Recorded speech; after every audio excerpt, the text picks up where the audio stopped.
परम मंगलमय परात्पर अखिलेश्वर अकारण करुणा वरुणालय भक्त वांछा कल्पतरु तड़िद्वत विनिंदित पीताम्बरधारी श्री बालकृष्ण लाल श्री गोवर्धन नाथ प्रभु की परम कृपा से हम आप सब लोग श्री गिरिराज जी की पावन तलेटी में विराजमान होकर के वृंदावन महिमामृत वृंदावन रसिक चर्चामृत का श्रवण लाभ ले रहे हैं। ये हमारा परम सौभाग्य है। हमारे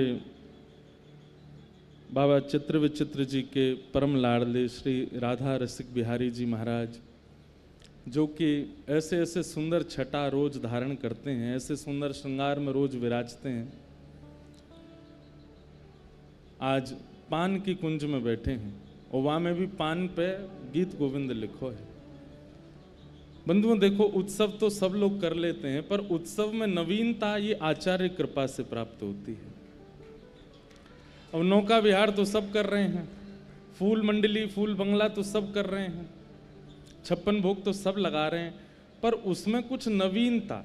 अब देखो 56 भोग ठाकुर जी ने वास समय पधरायो, जब ठाकुर जी धराधाम पर विराजे, उस समय 56 भोग पधराना, अन्नकूट करना एक नवीनता थी। अब उसी को हम लोग करते आए, उसमें नवीन क्या कर रहे हैं? और ये नवीन कोई आपको जबरदस्ती नहीं करना है कि भाई चलो और जगह चावलन को लगे हम चाउमीन कोई 56 भोग लगा दें, ऐसी नवीनता नहीं करनी है। नवीनता वो शोभा को बढ़ाने वाली हो, और वो आचार्यों की कृपा से ही होता है। अब जैसे हमारे श्री राधा रमण जी में जब चंदन यात्रा होती है तो चंदन की पोशाक पहनते हैं ठाकुर जी, ये नवीनता है। श्रीनाथ जी में केवल यहाँ पे चंदन पधराए हो जाए, भुजा पे चंदन पधराए हो जाए, चरणन में चंदन पधराए हो जाए। अब चंदन कैसे कैसे ठाकुर जी पहने, या की भी एक नवीनता है, वो भी आचार्य कृपा से प्राप्त होती है। आपकी सदा चित्त में योजनाएं चलती रहती हैं अपने ठाकुर जी की सेवा में, अब हम क्या पधरावें, क्या करें, क्या नवीनता लावें, ये आचार्य कृपा है। तो हमारे चित्र विचित्र बाबा के चित्त में अपने ठाकुर जी की सेवा की बड़ी बड़ी नवीन योजनाएं बनती रहती कि ठाकुर जी को आज या को बंगला, पान को बंगला हमने पहली बार देखो, आज पान को बंगला पहली बार दर्शन किया। और उसमें भी एक नवीनता यहीं तक रहती कि भाई पान को बंगला, पान में भी गीत गोविंद लिखो है। एक तो पान भी बड़ा प्रिय ठाकुर जी को, उसमें गीत गोविंद अति प्रिय। ठाकुर जी बिना हृदय से लगाए, एक बात कहें आपको, रचनाएं बहुतों ने की, लेकिन गीत गोविंद ऐसी रचना है ठाकुर जी हृदय से लगा के 1000 वर्ष से सो रहे हैं। कभी कभी बाबा मन में एक भाव आवे, प्रेम की रीत रंगीलो ही जाने और कोई ना जाने। आप कहेंगे कि हम आपसे 10 वर्षों से प्रेम करते हैं, 50 वर्षों से प्रेम करते हैं, 100 वर्षों का प्रेम था उनका, ऐसा सब, ऐसी प्रीति कहीं देखी? 1000 वर्ष पहले जयदेव महाप्रभु ने गीत गोविंद लिखा, और तब से लेके आज तक ठाकुर जी बिना गीत गोविंद पहने सोते नहीं हैं। हम आप सबकी प्रीति में कटौती आती है, बढ़ोतरी आती है, सब कुछ आता है, पर ठाकुर जी एक रस प्रेम में रहते हैं। ठाकुर जी अगर प्रेम करने लगते हैं तो उन जैसे प्रेम को, प्रेम करना बड़ी बात नहीं है, प्रेम निभाना बड़ी बात है। और ठाकुर जी जैसा कोई ना निभावे, ठाकुर जी जैसा निभाते हैं। मुझे तो यही बात सोच करके लगता है कि 1000 वर्ष में भी प्रीति ठाकुर जी की गीत गोविंद से तनिक कम नहीं हुई। बाबा ने कोई पद लिखो, दीदी ने कोई पद लिखो, आपको सुनायो, एक बार बहुत अच्छा लोगो, दूसरी बार और अच्छा लोगो, चौथी बार और 5वीं 6वीं के बाद थोड़ा वाक्य प्रति भाव, अब कछु नयो लाओ, अब कछु नयो लाओ। पर जगन्नाथ महाप्रभु रोज सुन रहे हैं श्रित कमला, और जैसे श्रित कमला गाएं भुजा खड़ी कला, आहा कितनो मधुर स्वर। अरे श्री नाभा जी कहते हैं ता सुनवे राधा रमण अवस पधारे। अगर कोई गीत गोविंद का पाठ करता है तो आज भी राधा रमन लाल जी आते हैं, इतना प्रिय उनको। रोज दाल चावल खिला दी जाए तो आप भी ऊब जाओगे, लेकिन महाप्रभु जी का प्रेम ऐसा नहीं है, वो तो नित्य बढ़ता है। इसलिए मैं निवेदन करता हूं कथाओं में कि भैया आपकी भक्ति ठाकुर जी स्वीकार कर रहे हैं तो एक दिन आपकी भक्ति शब्द में परिवर्तित होगी, और वो शब्द ऐसे होंगे जो ठाकुर जी को भाएं। आप कहोगे प्रमाण, जयदेव महाप्रभु, मीराबाई, कृष्णदास, कुम्मनदास, सूरदास। आप कहोगे ये तो बहुत पुराने, आज की बात करो। हमारे चित्र विचित्र बाबा, पूनम दीदी, हमारे कृष्णदास भैया भी आए कल, उनके शब्द देखो, सब ठाकुर जी सुने ना, आनंद करें। हमारे विनोद अग्रवाल जी, आज निकुंज जी आई हैं, सबके भाव हमारे महाराज जी पधारे हैं। आपके सुंदर भाव सुनकर के तो कभी कभी मैं महाराज जी की कथा सुन तो रहूं, ऐसा आनंद आवे। और भैया हमारे प्राण धन पूज्य गुरुदेव भगवान पधारे हैं, पूज्य पिताजी महाराज आए हैं। ये जितनी चूरन चटनी मिल रही है ना, सब इनकी कृपा है। आपकी ही तपस्या को फल हम परोस रहे हैं।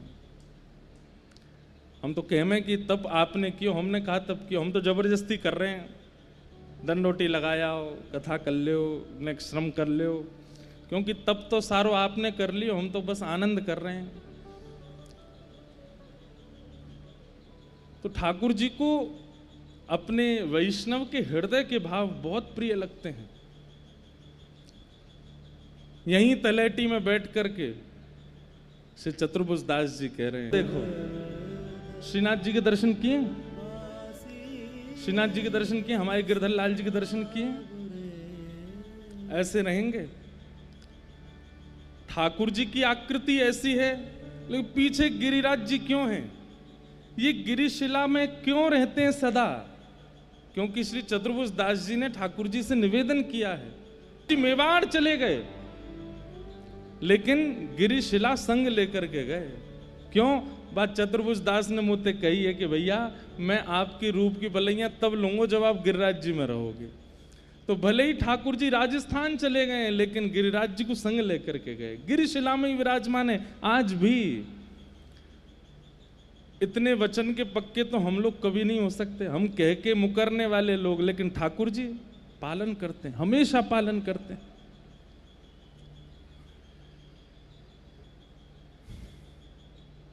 हृदय के भाव ठाकुर जी को बहुत प्रिय लगते हैं। इसलिए कभी कभी अपने हृदय में जो भाव आते हैं ना, एकांत में बैठ के लिखा कीजिए, बनाया कीजिए, भाव सुनाया कीजिए ठाकुर जी को।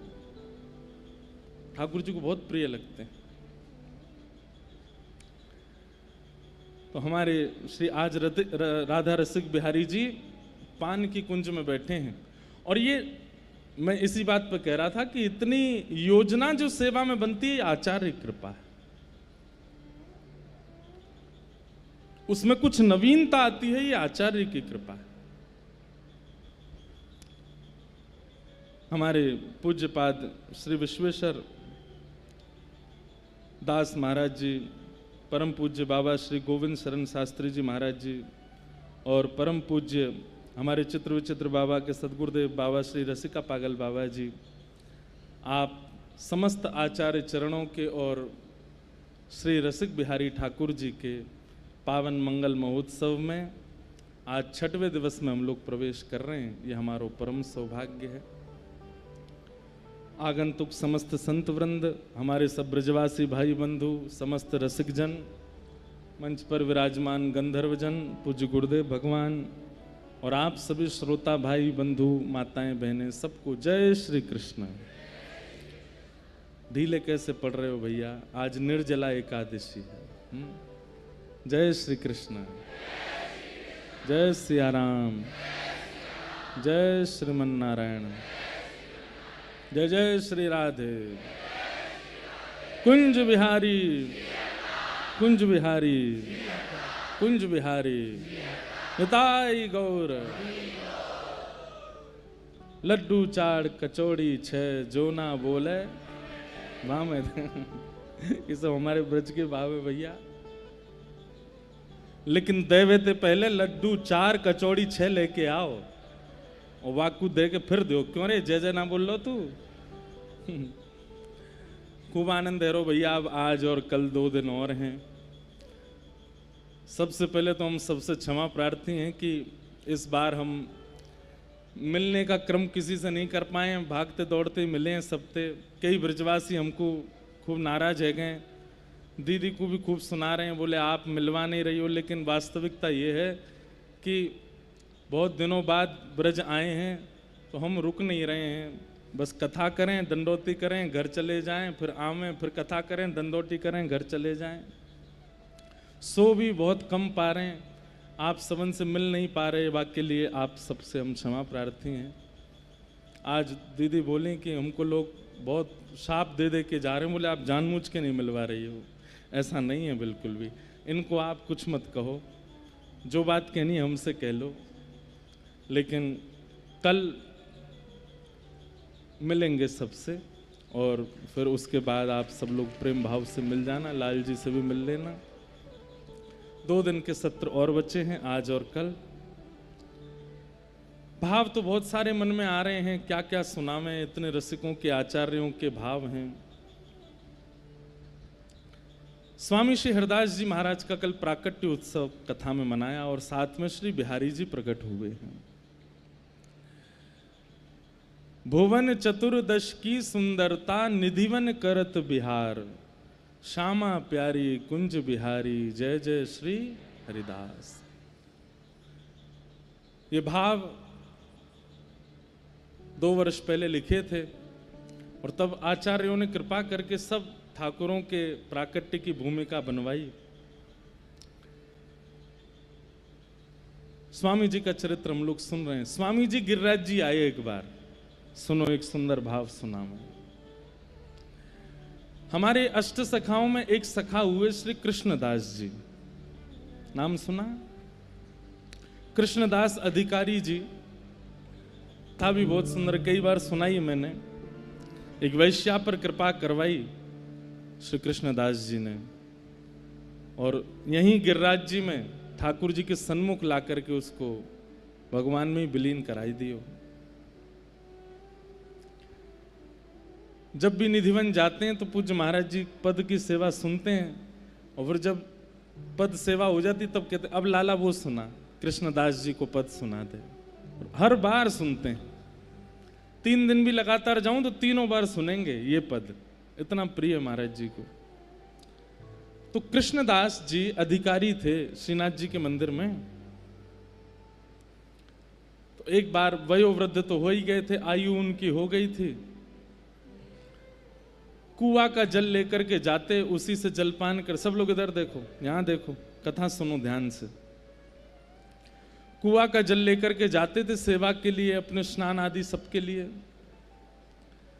तो एक बार भोर में गए, कुआं से जैसे जल लेने लगे तो पाम फिसल गए और श्री कृष्णदास जी कुआं में गिर गए। और गिरे तो गिरे, प्राण चले गए। कृष्णदास जी के प्राण चले गए।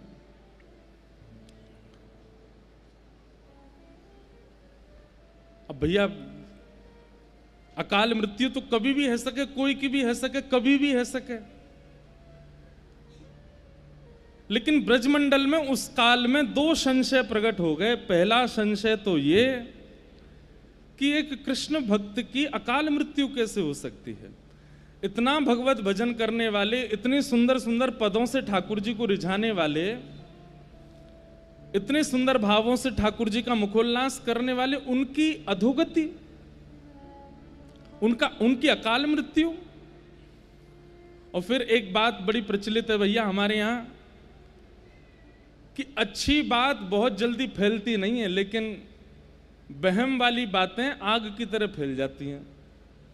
किसी ब्रजवासी, भोरे भारे ब्रजवासी ग्वारिया ने यह बात फैला दी, बोले कृष्णदास जी तो भूत बन गए।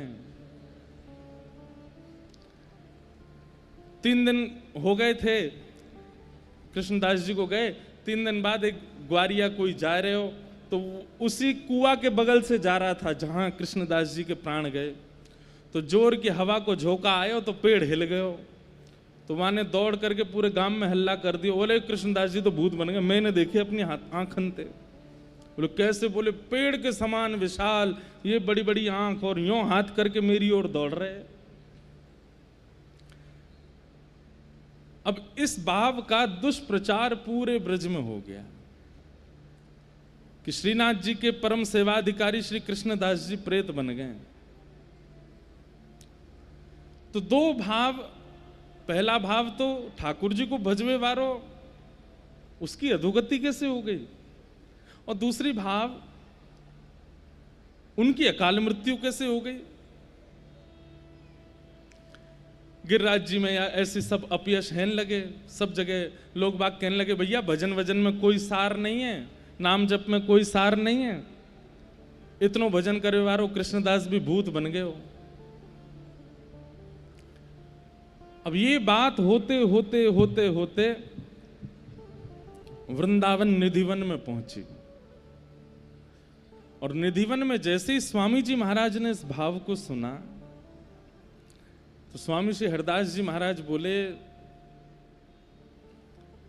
हम स्पष्ट रूप से इस बात को प्रमाणित करते हुए कह रहे हैं भैया, जाने एक बार भी अपने माथे पर उर्दपुंड लगायो होगो, जाने एक बार भी अपनी जिह्वाते कृष्ण नाम गायो होगो, जाने अपने गले में कंठी माला धारण करी होगी, जो एक बार भी या ब्रज की रज में लौट गए होगो, या तो जन्म लियो भयो या फिर या ब्रज की रज में प्राण त्यागे होंगे, उसकी अधोगति नहीं हो सकती। हितरवंश महाप्रभु निधिवन में आए, हरिराम व्यास जी निधिवन में आए, रूप सनातन गोस्वामी, गोपाल भट्ट, उस समय के तत्कालीन सब आचार्य निधिवन में आ गए और सबकी एक मीटिंग हुई, गोष्ठी हुई। हितरवंश महाप्रभु बोले, स्वामी जी पूरे ब्रजमंडल में भजन के प्रति अविश्वास हो रहा है, और सब प्रमाण कहते हैं कि भैया आप लोग प्रवचन करते हो, कहते हो राधा राधा जपो, स्वामी जी को नाम जपो, कृष्ण नाम जपो, महामंत्र जपो, कृष्णदास की तो अधोगति है कि भूत बन गए हो। अच्छा, एक ग्वारिया ने कही कि मैंने वहां कुआं के पास भूत देखो कृष्णदास जी को, और वहां के बाद में सोन ने और देख लियो। ये तो हो गई है संसार को नियम है। बाकी के और अरे हमनू देखो, अरे तेने तो देखो, मुझे तो आवाज भी आई, वह कुआं में ते आवाज आ रही कृष्णदास जी की। झूठी झूठी बात, ये तो लोगों का स्वरूप है।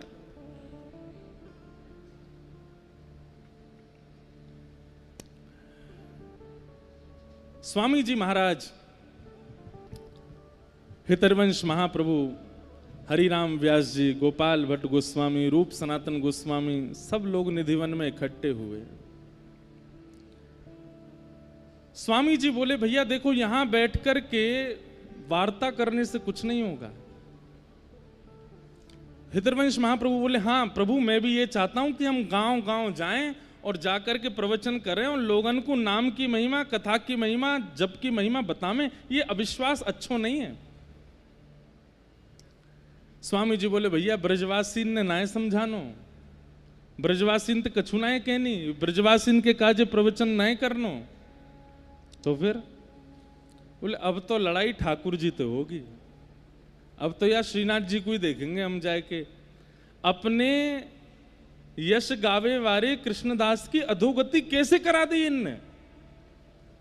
और अधोगति भाई, अधोगति तो नहीं भई है, अकाल मृत्यु भई है, लेकिन ये अधोगति को अपयश श्रीनाथ जी कैसे सह रहे हैं। और मानो जैसे स्वामी जी नहीं बोल रहे हैं, ललिता जी बोल रही हैं, इशारों करके कह रहे हैं, कहां है हरिराम व्यास जी, मानो विशाखा जी। हरिराम व्यास जी विशाखा हैं, चलें गोवर्धन। विशाखा जी बोले, हम बे चलो यार, बता के हमें यानी अपने चेला को कैसे अपयश करवायो। इतने में वंशी के अवतार श्री हितरवंश महाप्रभु वो बोले, चलो।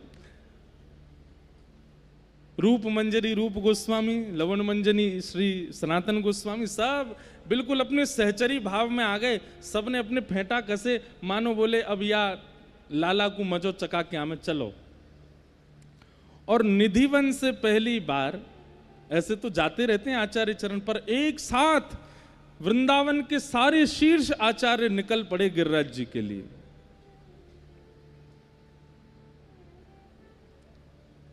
असंख्य संख्या में लोग ब्रजवासी सब संग हो लिए और कहा कहते जा रहे हैं, बोले गिरिराज बाबा को बताएंगे, ये श्रीनाथ जी ते लड़ना है, श्रीनाथ जी ते ही बात करनी है हमें।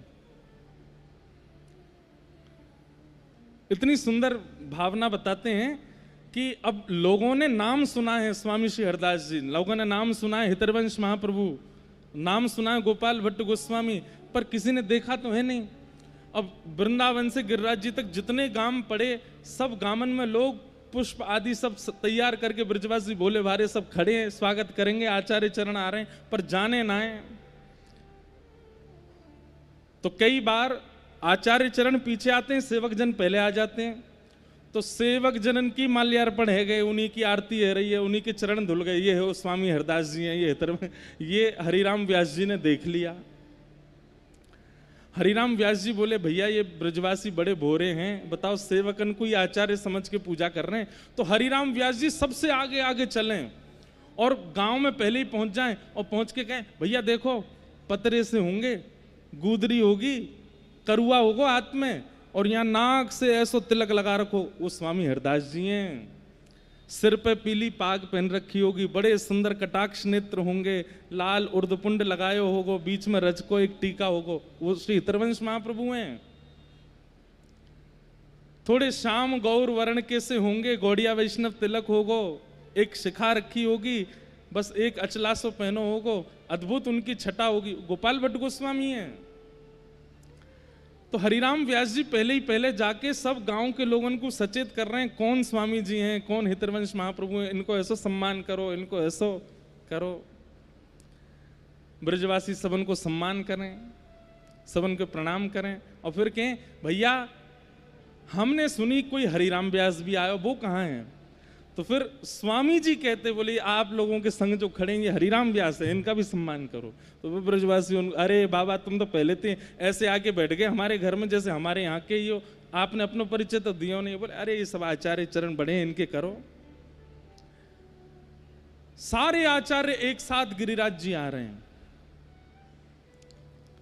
मंगला का समय।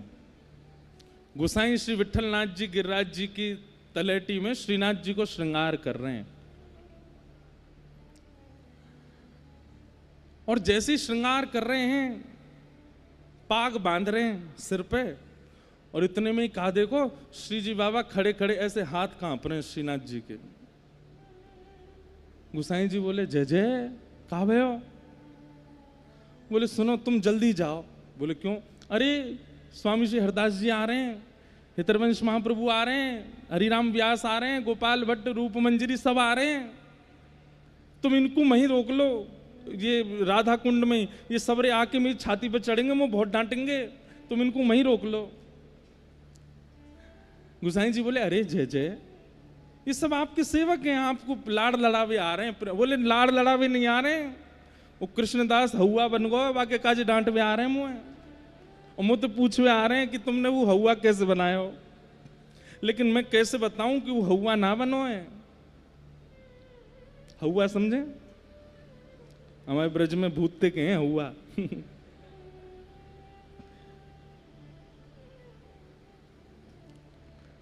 गोसाई जी बोल, अरे आप काय को घबरा रहे हो? जगत नियंता, जगदाधार, परमेश्वर, ईश्वर, साक्षात त्रिलोकी नाथ, आपको कोई तो डरवे की जरूरत है? अरे स्वामी हरदास जी आमे तो डरू नहीं, हितरवंश महाप्रभु आमे तो डरू नहीं, पर ये यहाँ आती सबरी सखी बन जाएंगे, वो ललता बन जाएगी, विशाखा ते तुम्हें बहुत भय लगे, वो तो टेढ़ी टेढ़ी बात करे मोते। कैसे ठाकुर जी बात कर रहे हैं, गोसाई जी से कह रहे हैं सब सखी आ रही हैं, ये मुझको बहुत डांटेंगे, इनको रोको। अच्छा जय जय ने श्रृंगार तो पूरा कर दूं। बोले मैं खुद कर लूंगा, तुम जाओ, मैं अपने आप ही धारण कर लूंगा, लाओ मेरी जामा दे दो, पीताम्बरी दे दो, मैं खुद ही पहन लूंगा। जो श्रीनाथ जी, इन्हीं की गोसाई जी के चरित्र में आता है कि गोसाई जी एक दिन दूध को भोग लगा रहे, तो पर्दा करते ही ठाकुर जी श्रीनाथ जी उतर के आमे, गोसाई जी गोद में बैठ जाएं, और गोद में बैठ के ऐसे बैठ जाएं, बोले अब पिवाओ। तो गोसाई जी ऐसे कटोरी में दूध लेके नेकवा को ठंडो करके जय जय लो पियो। ठाकुर जी या में तो बहुत मीठो है। अरे जे इतनो ही मीठो पियो आप, वरना आज ज्यादा मीठो है, न कम करके लाओ। गुसाई जी फिर से गए, दूध बना के लाए, वहां मैंने एक मीठो कम डारो। फिर से आए, पर्दा कियो, ठाकुर जी बैठ गए गोद में, अब पियो। अब तो यहाँ में मीठो कम है, ने बढ़ा के लाओ। गुसाई जी बोले इनके ऊधमन ते कैसे बचूं मैं? तो गुसाई जी अब के फीको दूध ले आए और साथ में खांड अलग से ले आए और एक चम्मच ले आए और ला के सामने धर दी। ठाकुर जी गोद में बैठा के बोले ये रही मिश्री, जेरो दूध, खुद मिलाओ पी लो। ठाकुर जी बोले मैं तो लाला हूं तुम्हारो, मुंह पे का मिश्री मिला भी आवे? मुंह पे ना आवे, तुम ही मिलाओ, तुम ही पिलाओ, तुम ही धराओ। ठाकुर जी ने आज तक, श्रीनाथ जी ने गुसाई जी के अलावा अपने आप कछु कियो ही नहीं, लेकिन आज कह रहे हैं मैं खुद जामा पहन लूंगा, खुद पीताम्बरी पहन लूंगा। तुम जाके उनको रोको, सब उनको राधा कुंड ते आगे मतान दियो। यहां षड गोस्वामियों में से एक श्री रघुनाथ गोस्वामी जी विराजते थे राधा कुंड में। अच्छा, रघुनाथ गोस्वामी जी का स्वामी जी से बहुत प्रेम था, स्वामी श्री हरदास जी से, वहां गोसाई विठलनाथ जी से उनका बड़ा स्नेह था। भैया ये संप्रदायवाद तो आजकल है गो है, पहले के आचार्य तो सब संग रहे, खूब आनंद कियो। एक ऐसी लीला आवे कि रघुनाथ दास जी जो थे ये अन्न नहीं पाते थे। एक बार इनको पेट खराब है गयो, तो गोसाई विठलनाथ जी आए, बोले कहा भयो? रघुनाथ, रघु रघु कहते, रघु कहा भयो? अरे कछुना पेट ने गड़बड़ है गयो है। वैद्य बुलाए और वैद्य ने आकर के नब्ज देखी, बोले इनके पेट में अपच हो गई है। तो वैद्य को बाहर भेज के गोसाई जी बोले अरे तू तो अन्न खावे ना है, फिर अपच कैसे हैगी तेरे? ऐसा को लगे कि भीतर बैठ के खूब चकाचक माल छान तो दिखे, बाहर आके यूं कह दे कि मैं तो कछु ना खाऊं। रघुनाथ जी के नेत्र में सजल हो गए। रघुनाथ गोस्वामी बोले अरे मैं पाऊं तो कछु भी ना हूं, मैं तो केवल जल पे ही रहूं, पेय पदार्थ ही पान करूं, परंतु ये प्रिया प्रियतम दोनों मानसी में 56 भोग लगा में, मां जबरदस्ती मुँह को लड्डू पवा में, मुँह को मठरी पवा में, मुँह को कचौड़ी खवा दें, वहां से मेरे अपच है गए। सोचो, वो प्रत्यक्ष रूप में नहीं पाते हैं, मानसी में ठाकुर जी पवाते हैं उनको, और उससे अपच प्रत्यक्ष में होती है उनको। तो रघुनाथ जी, स्वामी जी से इनका बहुत प्रेम था और सब आचार्यों का प्रेम था। तो सब लोग राधा कुंड में रुक गए। रघुनाथ पाद गोस्वामी जी ने सबको विराजमान किया, सबकी उत्तम व्यवस्था की। गोसाई श्री विठलनाथ जी 56 भोग लेकर के, खूब सारी मालाएं लेकर के जतिपुरा से पहुंचे राधा कुंड। राधा कुंड में जमात लगी है, ब्रजवासी और ब्रजवासियों के संग में सब आचार्य आए वृंदावन से। गोसाई जी ने जाकर के सबको प्रणाम की, जय हो जय हो, आज सब वृंदावन के आचार्य पधारे, सबको प्रणाम करूं। एक माला स्वामी जी को पहनाई, हितरवंश महाप्रभु को पहनाई, सबके चरणन में वंदन किए और सबको बीड़ा प्रसादी दही 56 भोग दिए। हितरवंश महाप्रभु बोले आपने इतना श्रम क्यों कियो? राधा कुंड ते जतिपुरा आनी और दूर तो है ना, हम आ ही रहे वहां पे, आप क्यों आ गए? स्वामी जी बोले अरे सुनिए महाप्रभु जी, आए तो आए, पीताम्बरी पूरी पहना के और ना आए, अधूरी में ही छोड़े आए लाला। ये सुनकर के गुसाई जी बोले जय जय, आपको सब पता है। बोले आज छोड़ेंगे ना तुम्हारे लाला है, वक्त जाके कह दो कितनों बचले, आज बचे को नहीं। गुसाई जी बोले जय जय, छोटे लाल जी हैं, सुबह कांप रहे थे, आप लोग आ रहे, वो लाड़ प्यार के लाला हैं, ऐसे कछु मत कहो। वो कछु ना कहेंगे, बस न कान पकड़ेंगे, ना ना ऐसे मत करियो, न प्रेम तो चर्चा करियो। सब आचार्य चरण बोले देखो कैसे ठाकुर जी, कहीं मेरी डांट नहीं पड़ जाए तो पहले ही भेज दिए कि वहीं जाके समझा दूं उन्हें। स्वामी जी बोले चलो, और सब आचार्य चरण गिरिराज जी की तलेटी में भ्रमण करते करते आनियों और पहुंचे। और जैसे ही श्रीनाथ जी के सन्मुख पहुंचे हैं, श्री जी बाबा खड़े हैं नीचे नेत्र करके। सामने स्वामी श्री हरदास जी महाराज, हितरवंश महाप्रभु, गोपाल भट्ट गोस्वामी, रूप सनातन को सब खड़े हैं। सबके मानो जैसे चित्त में, क्योंकि श्रीनाथ जी का एक नाम और है, क्या? निकुंज नायक। इनका नाम है निकुंज नायक। एक भाव यह भी है कि श्रीनाथ जी के पीछे जो गिरिशिला है वहां निकुंज वहीं से प्रारंभ होता है। ठाकुर जी वहीं द्वार पे ही खड़े हैं और द्वार पे मानो ऊपर भुजा और नीचे से ऐसे करके पूरे निकुंज को घेर के खड़े हैं। बोले पहले मेरे चरणन में प्रणाम कर, मैं देखूंगो अनुकूल लगेगा तो भीतर जावेगो, नहीं तो यहीं से वापस लौट जा। निकुंज नायक ठाकुर जी ऐसे खड़े हैं। हरिनाम व्यास जी बोले स्वामी जी देखियो ऊपर को देखो नहीं रहे हो, नीचे देख रहे है। स्वामी जी बोले तो कहा हम नीचे बैठ जाएंगे। स्वामी जी नीचे बैठ गए और नीचे बैठ के सब ऐसे देखें, श्री जी बाबा के नीचे नेत्रन में निहार हैं। बोले कैसे नजर मिले। आज प्रत्यक्ष दिख रहे हैं कि ठाकुर जी कभी इधर नेत्र करें कभी इधर नेत्र करें, मिला नहीं रहे नेत्र। लेकिन स्वामी जी की भाव समाधि लग गई, मानसी में प्रवेश कर गए ठाकुर जी के साथ। और श्री ललिता जी का रूप धारण करके जैसे ही निकुंज में प्रवेश किया, प्रवेश करके ठाकुर जी के पास गए हैं। ठाकुर जी बोले हे ललिते, आप तो जाने या ब्रजरज की ऐसी महिमा है, ये एक बार कोई के माथे पे लग जाए बाकी कभी अधोगति ना है सके। अरे ये भोरे भारे ब्रजवासी हैं, कोई ने सहज में ही कह दी है कि कृष्णदास भूत बन गए हो। वास्तव में कृष्णदास भूत नहीं बनो है। अरे कृष्णदास तो अपनी लीला पूरी करके मेरे ग्वाल समाज में आ गए हो। वो तो मेरे संग गैया चरावे रोज जावे। पर इन ब्रजवासी को कैसे समझाऊं, भोरे भारे ब्रजवासी ने सब ऐसी बात फैला दी है। हे ललिते, मैं ऐसा थोड़ी कर सकूं। स्वामी जी को सब स्पष्ट कर दिया ठाकुर जी ने। थोड़ी देर में सब देखते हैं, सब शांत बैठे हैं, क्योंकि स्वामी जी के नेत्रों से अविरल अश्रुधार गिर रही है। मानसी में स्वामी जी प्रवेश कर गए। थोड़ी देर में स्वामी जी के नेत्र खुले और स्वामी जी बोले भैया कृष्णदास अधिकारी भूत नहीं बने हैं, प्रेत नहीं बने। ठाकुर जी ने आज्ञा करके मुझको बताइए कि वो प्रेत नहीं बने। गुसाई जी बोले जय जय, वो बात तो हम भी जाने, लेकिन या को प्रमाणित कैसे करें, ये ब्रजवासी कैसे मानेंगे। इतने में ही एक ब्रजवासी ग्वारिया दौड़ो दौड़ो आयो। सब लोग इधर देखो भैया, माँ कछू है रो, अच्छा पानी बट रो है, मतलब निर्जला है भैया आज, कम से कम कथा में तो प्यास ही रह लो। क्या बता रहा था मैं? हाँ, इतने में एक ब्रजवासी आयो और ब्रजवासी दौड़ो दौड़ो आयो और आकर के बोलो गुसाई जी मेरी बात सुनो। बोले कहाँ भयो?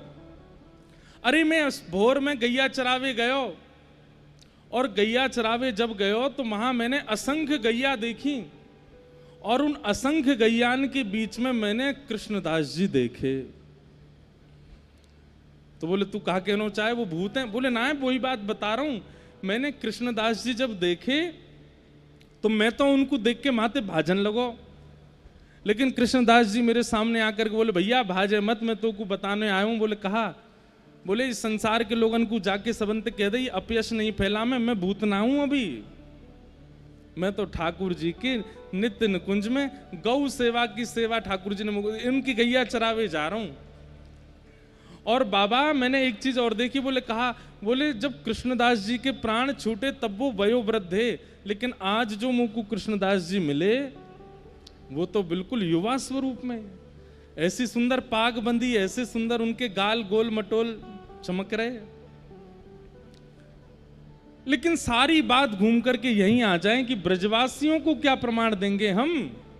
तब वो ब्रजवासी बोलो नहीं नहीं, कृष्णदास जी से मैंने ये बात कही कि मैं ब्रजवासियों को कैसे बताऊं कि आप प्रेत नहीं हो। तो बोले भैया या कोई एक ही प्रमाण है, गुसाई जी को पता है मेरो आसन कहाँ रखो है। गुसाई जी से कहो मेरो आसन हटावें और वहाँ के नीचे तेरे हाथ गड्ढा करें, तो वहाँ 100,000 स्वर्ण मोहर मिलेंगी। और वहां से ये प्रमाणित है जाएगा कि भैया गोसाई कि कृष्णदास प्रेत नहीं है। कृष्णदास तो भगवत भाव को प्राप्त है कि सब लोग गए, ब्रजवासीन की भीड़ लगी है महाराज। तो जहां कृष्णदास जी को आसन हतो वो आसन हटा के भीतर गड्ढा करके देखो तो 1000 स्वर्ण की मोहर प्राप्त भई। वासे वा ब्रजवासी की बात सिद्ध भई कि श्री कृष्णदास जी प्रेत नहीं है। और तब स्वामी श्री हरदास जी, हितरवंश महाप्रभु और समस्त आचार्य ने ठाकुर जी की जाकर के बलैया ली और फिर गुसाई जी से कही, बोले अब हम सब ब्रज के रसिकन की ओर से ठाकुर जी को एक दिव्य 56 भोग को मनोरथ करो, क्योंकि ठाकुर जी ने ये स्वयं सिद्ध किया है कि मेरे भजवे वारे को मोकू भजवे वारे की कभी अधोगति ना होवे, वाकू तो मेरी प्राप्ति हो गए। तो इसलिए भैया ये बात आप लोग अपने चित्त से निकाल देना कि भगवत भजन करने वाली की अकाल मृत्यु तो कभी भी हो सकती है, वो तो प्रारब्ध है। लेकिन हाँ ये बात स्पष्ट है कि नित्य ऊर्ध्वपुंड धारण करने वाला, एकादशियों का नियम करने वाला, कंठी धारण करने वाला, भगवान नाम जपने वाला, ब्रज में जन्म या ब्रज में मरण स्वीकार करने वाला, उसकी अधोगति नहीं होती। निधिवन वाले पूज्य महाराज जी बता रहे, बोले लाला हमारे ब्रज में जन्म लेवे पे ना गायो जाए, ये जब ब्रज में कोई अपनो शरीर छोड़ दे तब ये भाव गायो जाए।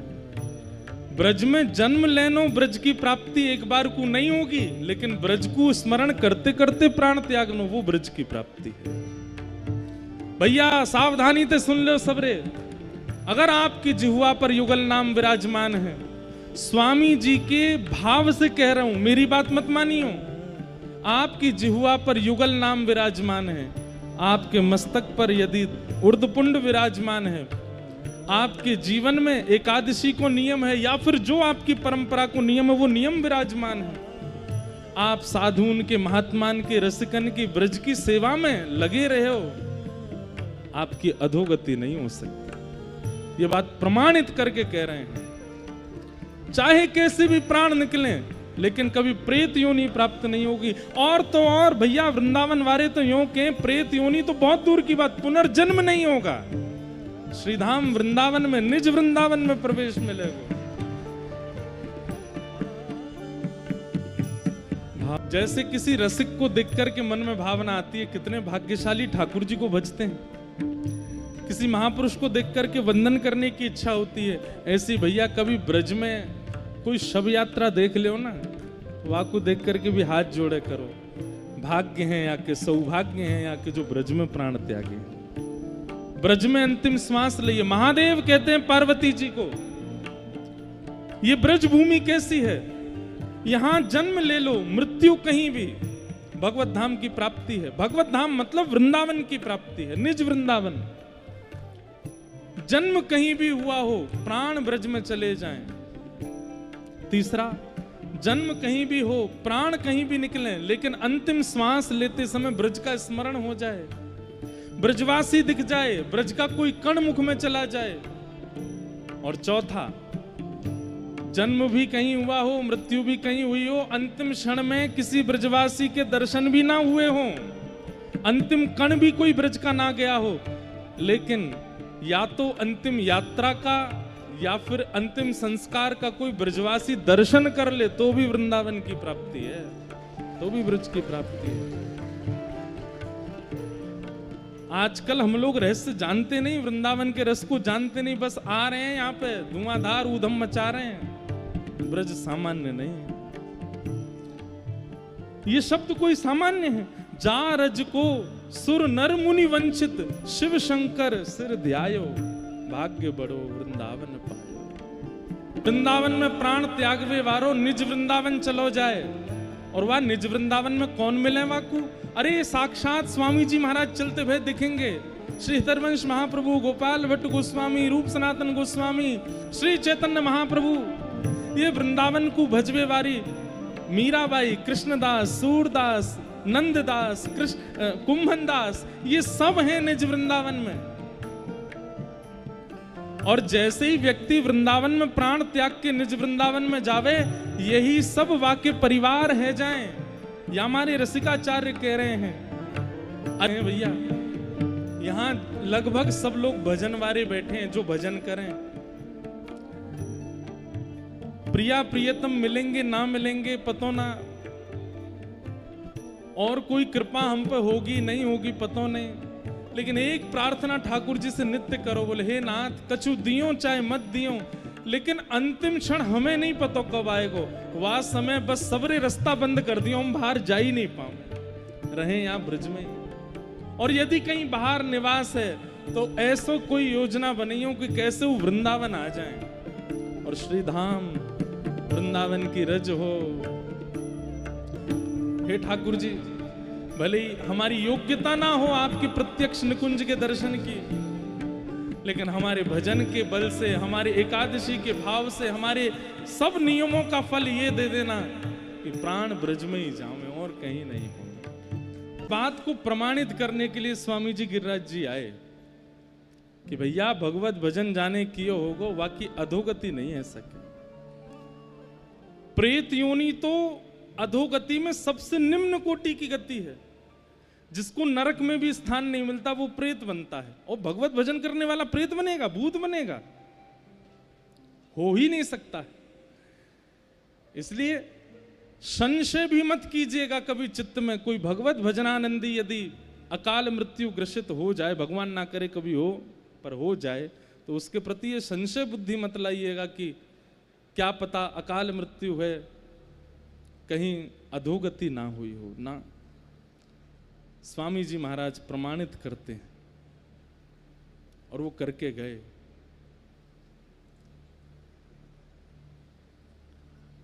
ऐसे एक सुंदर चरित्र है श्रीवंशी अली जी का। मैं कह रहा था एक दिन कि अगर मुझे अवसर मिला तो मैं जरूर उनका चरित्र सुनाऊंगा। ललित संप्रदाय के आचार्य, उनके ठाकुर जी आज भी दिल्ली में विराजमान है। एक तो एक बात पता चली कि दिल्ली में भी एक आचार्य प्रकट हुए हैं, नहीं तो लगभग प्रस्थान करेंगे।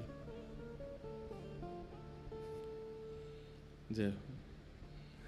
अब आप तो पिताजी महाराज, अब आप आए हैं तो कछु कह के जाएंगे तो ही अच्छा लगेगा, नहीं तो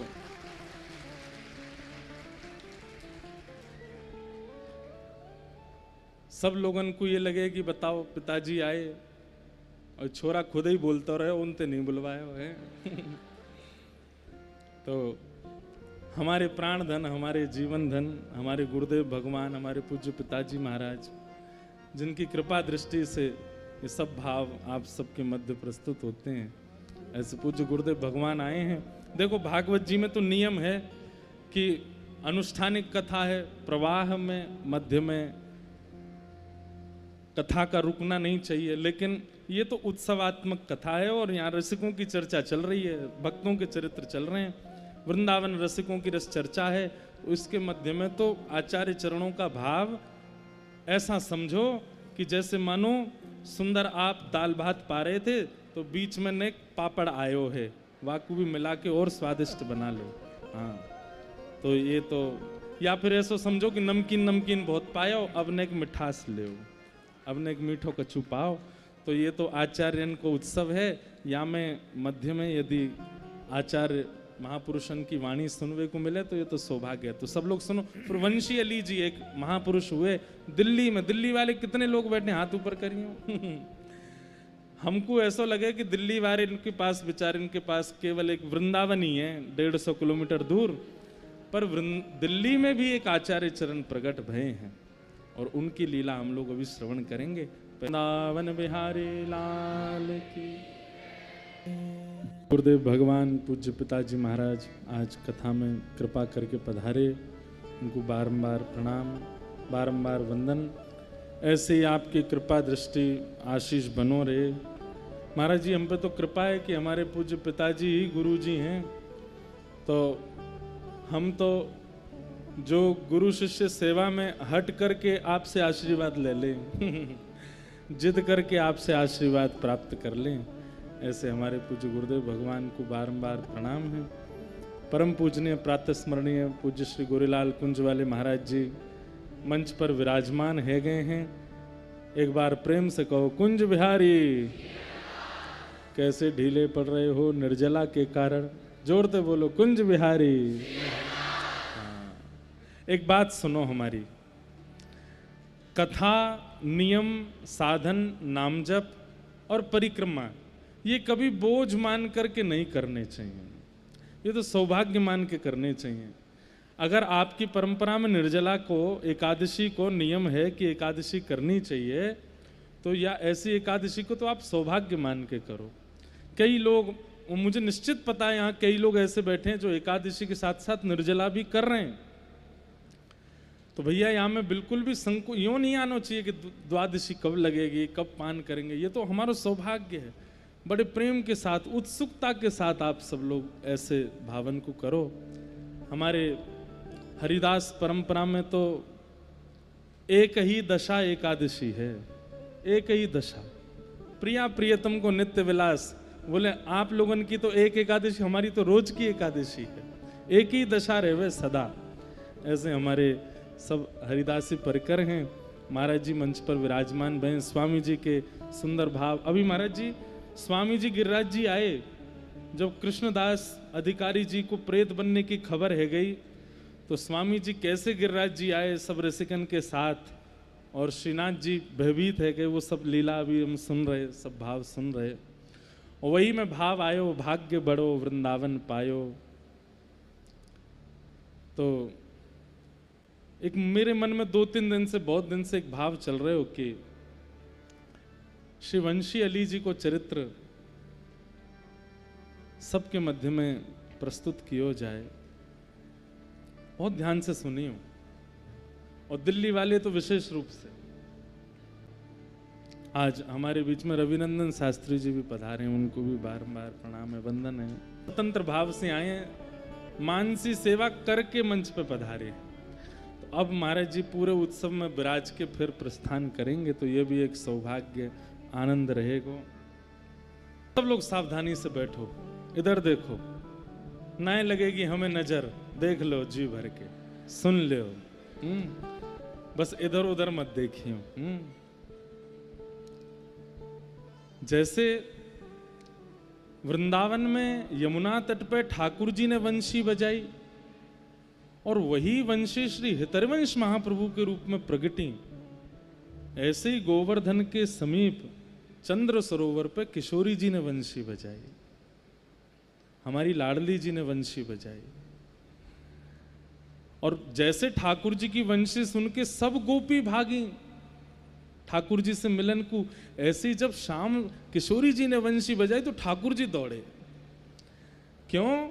कहीं ना कहीं एक मान सो आ गया लाला के चित्त में कि मेरी वंशी में ही आकर्षण है, मेरी वंशी में ही बांधवे की शक्ति है। लेकिन आज किशोरी जी बैठी हैं चंद्र सरोवर पे, और बैठे बैठे, चंद्र सरोवर यही है गिरिराज जी में ही, और बैठे बैठे जैसे ही किशोरी जी ने वंशी नाद किया, दूर बैठे श्याम सुंदर अपने मन को रोक नहीं पाए। बोले कौन बजा रहा हो भैया ऐसी वंशी जो मेरे चित्त को भी हरण कर रहा है। और तब दौड़ करके देखे तो वृषभानु नंदिनी श्री राधा रानी अपने कोमल अधर पर वेणु धारण करके अपने कोमल उंगलियों से उसके छिद्रों को आच्छादित करते हुए वादन कर रही हैं। दूर बैठे, ठाकुर जी समीप नहीं आ रहे हैं, दूर कुंज से ही बैठे हैं। जब जब बहुत प्रिय वस्तु, बहुत प्रिय दृश्य सामने आता है ना, तो समीप जाने की इच्छा नहीं होती, दूर से ही निहारने की इच्छा हो गई। श्याम सुंदर के नेत्रन में अश्रुपात है रहे, प्रेम अश्रु छलक पड़े, किशोरी जी ऐसी मधुर वेणु बजा रही हैं। वे ही किशोरी जी की वंशी कलिकाल में वंशी अली के रूप में प्रकट भई। ठाकुर जी की वंशी हितरवंश महाप्रभु, और किशोरी जी की वंशी श्री किशोरी अली, जिनका नाम वंशीधर था, पूर्व का नाम।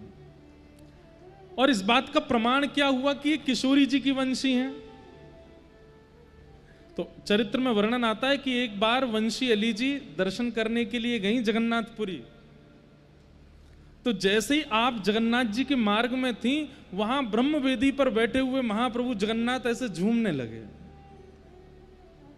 तो सब पंडा पुजारी सब बोले जय जगन्नाथ जय जगन्नाथ, महाप्रभु जी की जय हो, जय जय, इतने प्रसन्न कैसे है रहे हो। तो ठाकुर जी बोले, कल एक विशिष्ट महानुभाव जगन्नाथपुरी दर्शन करने आ रहे हैं। पहले जगन्नाथ जी में नियम था कि प्रत्येक दर्शनार्थी को ठाकुर जी के अंक से लगने की आज्ञा होती थी। ठाकुर जी बोले, कल एक विशिष्ट महानुभाव ब्रज से आ रहे हैं, उनको मेरे अंक से लगाए दियो। पंडा पुजारी बोले जय जय, ऐसा कहा है उन महानुभाव में, ऐसी कौन सी विशेषता है। तो महाप्रभु जगन्नाथ जी के नेत्र सजल हो गए और नेत्र बंद करके स्मरण करने लगे। बोले, चंद्र सरोवर पर किशोरी जी ने जा वंशी को नाद कियो, वही कलिकाल में श्री वंशीधर वंशी अली वो जगन्नाथपुरी आ रहे हैं।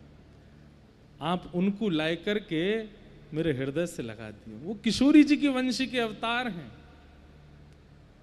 आप उनको लेकर के आई हो।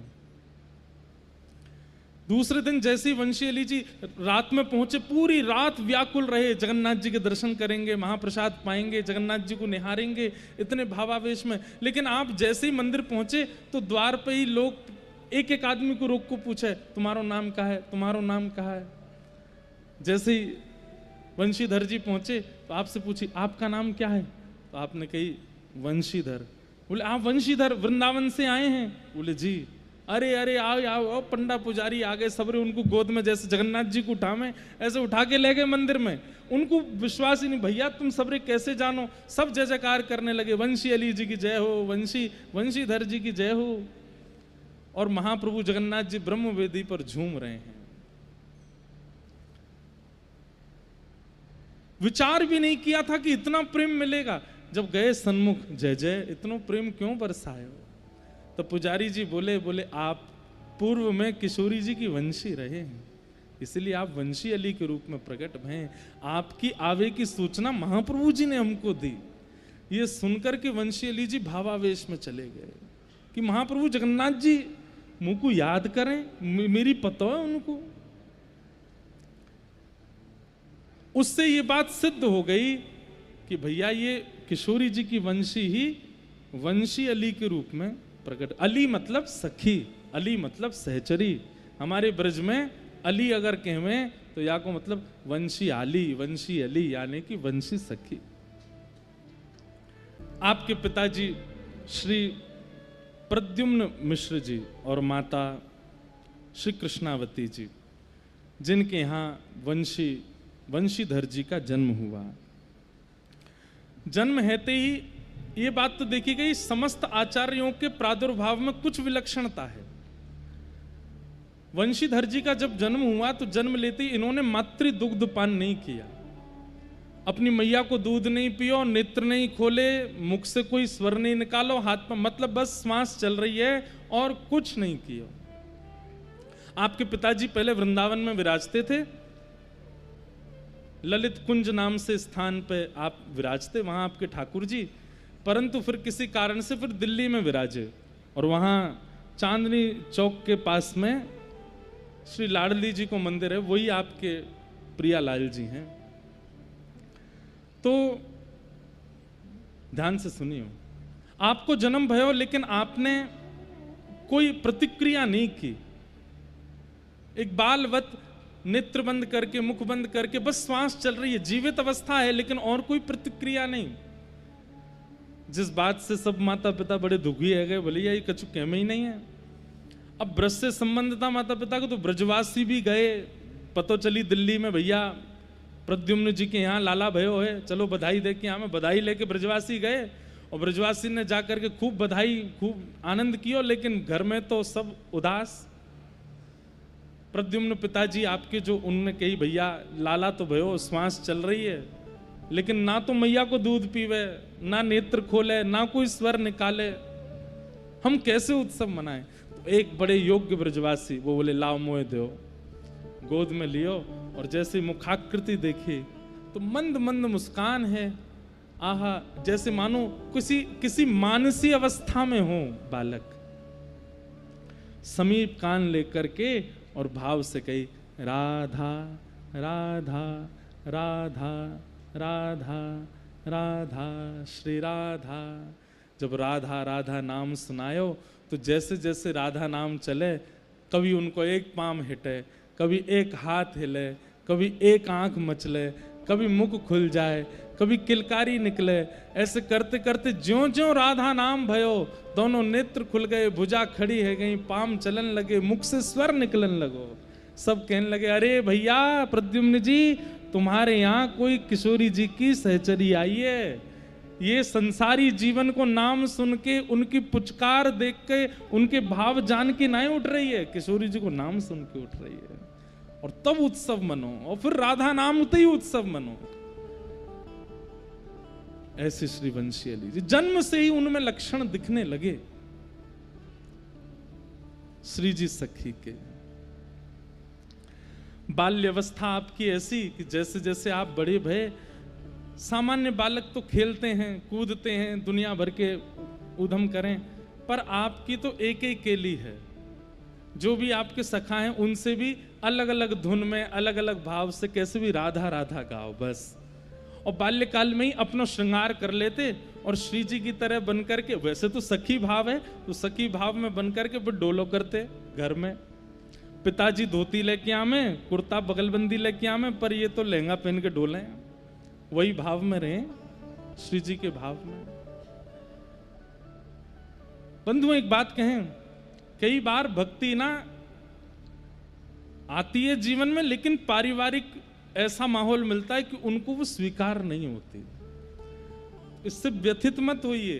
कैसे कितने सारे आचार्य चरण थे जिनके परिवारों ने भी नहीं स्वीकार किया उनके भक्ति भाव को। आपके पूज्य पिताजी महाराज बड़े अच्छे वक्ता थे कथा के,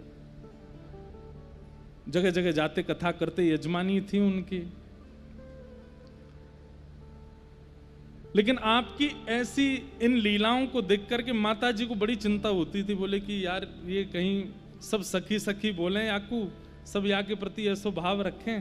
और अपने पतिदेव से उन्होंने याचना करी, बोले कि या को ब्याह कर दो। 15 वर्ष की छोटी आयु में ही उनका ब्याह कर दिया। लेकिन जाके चित्त में एक बार श्री जी विराजमान है जाए, फिर चाहे कैसी जीवन की स्थिति है जाए, फिर वो निकलें थोड़े ही हैं। आपका नियम था प्रत्येक वर्ष हर दिन प्रतीक्षा करते थे राधाष्टमी कितनी दूर है।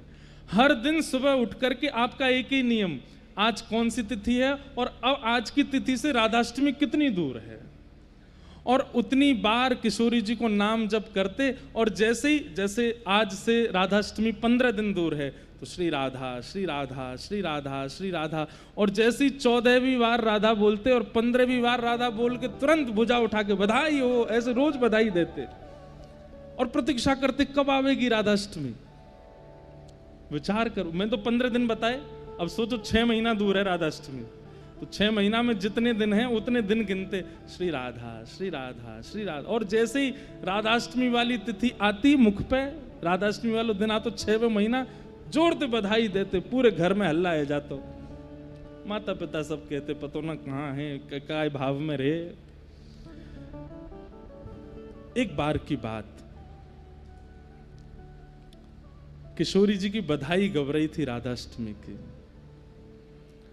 और वो बधाई सुनकर के आप इतने भाव निमग्न है गए, इतने भाव निमग्न है गए, झूम झूम करके नृत्य कर रहे हैं, घूम घूम करके नृत्य कर रहे हैं। देखो एक बात कहते हैं, नृत्य सोच विचार के नहीं होता कि अब ये वालो भजन आवेगो, ये वालो पद आएगो तो हम नाचेंगे। नहीं, नृत्य किसको कहें कि कोई ऐसी भावना प्रकट भई कि आप स्वयं को रोक ही नहीं पाए। आपके नेत्र बंद है गए, चरण कहीं जा रहे हैं, हाथ कोई भंगिमा कर रहे हैं, कभी कोई पे पाम धर दियो, कभी कहीं। वो नृत्य का रूप होता है कि जहां आप अपने वश में आके नृत्य नहीं कर रहे हैं, विवश होके नृत्य कर रहे हैं। वैसा नृत्य कर रहे थे वंशीधर जी। नृत्य करते करते करते करते करते करते आपको भावावेश हो गया, और तुरंत आप वहीं चौक में ही भाव समाधि में गिर पड़े। नेत्रों से अविरल अश्रुधार गिर रही है और मन में केवल विरह श्री जी का व्याप्त है। करते किशोरी जी की वहीं राधाष्टमी पर नृत्य करते करते गिर पड़े और घंटों तक भाव समाधि में रहे और उसी भाव समाधि में श्री प्रिया जी प्रकट हो गए और प्रिया जी ने प्रकट होकर के कही, अरे वंशी तू कायकू ऐसे रोवे, तू चिंता मत करे, तेरे घर के आंगन में एक वृक्ष है, वह वृक्ष के नीचे ही मेरा एक स्वरूप विराजमान है, तू जाए करके मेरा स्वरूप वहां से पधराए ले। और ये सुनते ही तुरंत आपको चेतना आई और ठीक राधाष्टमी के दिन ही आप दौड़ करके किशोरी जी की आज्ञा से गए। सब घर के लोग पीछे दौड़े, कहाँ जा रहे हैं? तभी एक वृक्ष था, उस वृक्ष के नीचे मिट्टी खोदन लगे और सब घर के कहें, अरे कहाँ कर रहे हो भैया, वंशीधर कहाँ कर रहे हो? लेकिन आप भावावेश में खोदते चले गए और तभी थोड़ी देर में वहां से श्री प्रिया जी को सुंदर स्वरूप आपको प्राप्त हुए और वो आज भी दिल्ली के चांदनी चौक के मंदिर में विराजमान है, वही स्वरूप। उनके हाथ में वंशी है किशोरी जी के। वंशीधर जी, कई बार ऐसा मन में भाव आता है कि क्या भाव साम्राज्य में रहने वाले जो इस प्रकार के रसिक जन होते हैं, क्या वो ज्ञानी नहीं होते? वो ज्ञानी भी उच्च श्रेष्ठ के ही होते हैं, उच्च श्रेणी के होते हैं। ये केवल भाव साम्राज्य में रहते, मानसी भाव में रहते, किशोरी जी के प्रेम रस में रहते, सखी भाव में रहते, इसका मतलब ये नहीं कि उनको ज्ञान नहीं था, परम ज्ञानी थे। एक बार आप जयपुर गए पिताजी के साथ, तो गोविंद देव जी के मंदिर में वहां के राजा ने एक कथा करवाई। वो कथा में आप सुनने गए, तो ऐसे श्रोताओं में ही बैठे थे, तो कथा में प्रसंग आया कि भगवान सांदीपनी गुरुकुल जब पढ़ने गए तो सांदीपनी गुरु जी को जब दक्षिणा दी तो दक्षिणा में गुरु मां ने कहा कि पांचजन्य नाम का राक्षस हमारे पुत्र को ले गया है, कृष्ण यदि गुरु दक्षिणा देनी है तो पांचजन्य राक्षस से हमारे पुत्र को ले आओ। तो ठाकुर जी गए और पांचजन्य राक्षस का वध करके गुरुदेव के पुत्र को ला करके दिया और पांचजन्य राक्षस के अस्थियों से ही शंख बना, जो भगवान का शंख पांचजन्य कहलाया। तो कथा में ये प्रसंग चल रहा था, अचानक राजा ने एक जिज्ञासा प्रकट करी। बोले, हे महाराज जी, हे व्यास जी, आप 2 दिन पहले कृष्ण जन्म जब कर रहे थे तब आपने श्लोक बोला था, तमद्भुतम बालकमंबुजेक्षणम चतुर्भुजम शंख गदायुधायुधम। आपने कहा था कि भगवान कृष्ण का जब जन्म हुआ तो उनके हाथ में पांचजन्य शंख था। तो जब जन्म से पूर्व ही ठाकुर जी पर पांचजन्य शंख था तो फिर ये लीला कैसे हुई? ये गुरुदेव के द्वारा पांचजन्य के यहां से पुत्र को लाना और ये पांचजन्य की लीला 2 बार कैसे हुई? ये तो पहले से ही था ठाकुर जी पे, तो फिर दोबारा कैसे पांचजन्य शंख आया? तो जो कथा कर रहे थे व्यास जी वो निर्वाक हो गए, उत्तर नहीं दे पाए। बड़े बड़े आचार्य वहां बैठे थे, सब निर्वाक हो गए। तब आपके पिताजी प्रद्युम्न जी ने कहा, हमारे पुत्र उत्तर देंगे वंशीधर जी। तो वंशीधर जी मंच पे आए और मंच पर आकर के बोले, सबको प्रणाम। बोले, भैया देखो, जैसे जय विजय ही रावण और कुंभकर्ण बनते हैं, लेकिन ऐसा थोड़ी है कि वो जब रावण और कुंभकर्ण बनते हैं उस समय वो जय विजय की पदवी छोड़ देते हैं, ऐसा नहीं है। वो सदा जय विजय की पदवी में रहते हैं, पर लीलात्मक भाव से उन्हीं का अंश ही जय विजय रावण कुंभकर्ण बन करके आता है, शिशुपाल दंतवक्र बन करके आता है। ऐसे ही ठाकुर जी के समीप रहने वाले जितने आयुध हैं, जितने जन हैं, ये सब तो नित्य पार्षद हैं। ये पांचजन्य शंख तो लीलात्मक भाव से पांचजन्य राक्षस के माध्यम से मिला है, परंतु वो वास्तव में तो नित्य में ठाकुर जी के पास ही रहता है। समझ में आई बात? इधर देखो तब समझ में आवेगी। देखो, अति संयोग में प्रेम घटता है और ये जितने परिकर हैं ठाकुर जी के, ये इतने समीप रहते हैं, इतने समीप रहते हैं कि इनके चित्त में कई बार प्रेम लक्षणा भक्ति उमड़ नहीं पाती।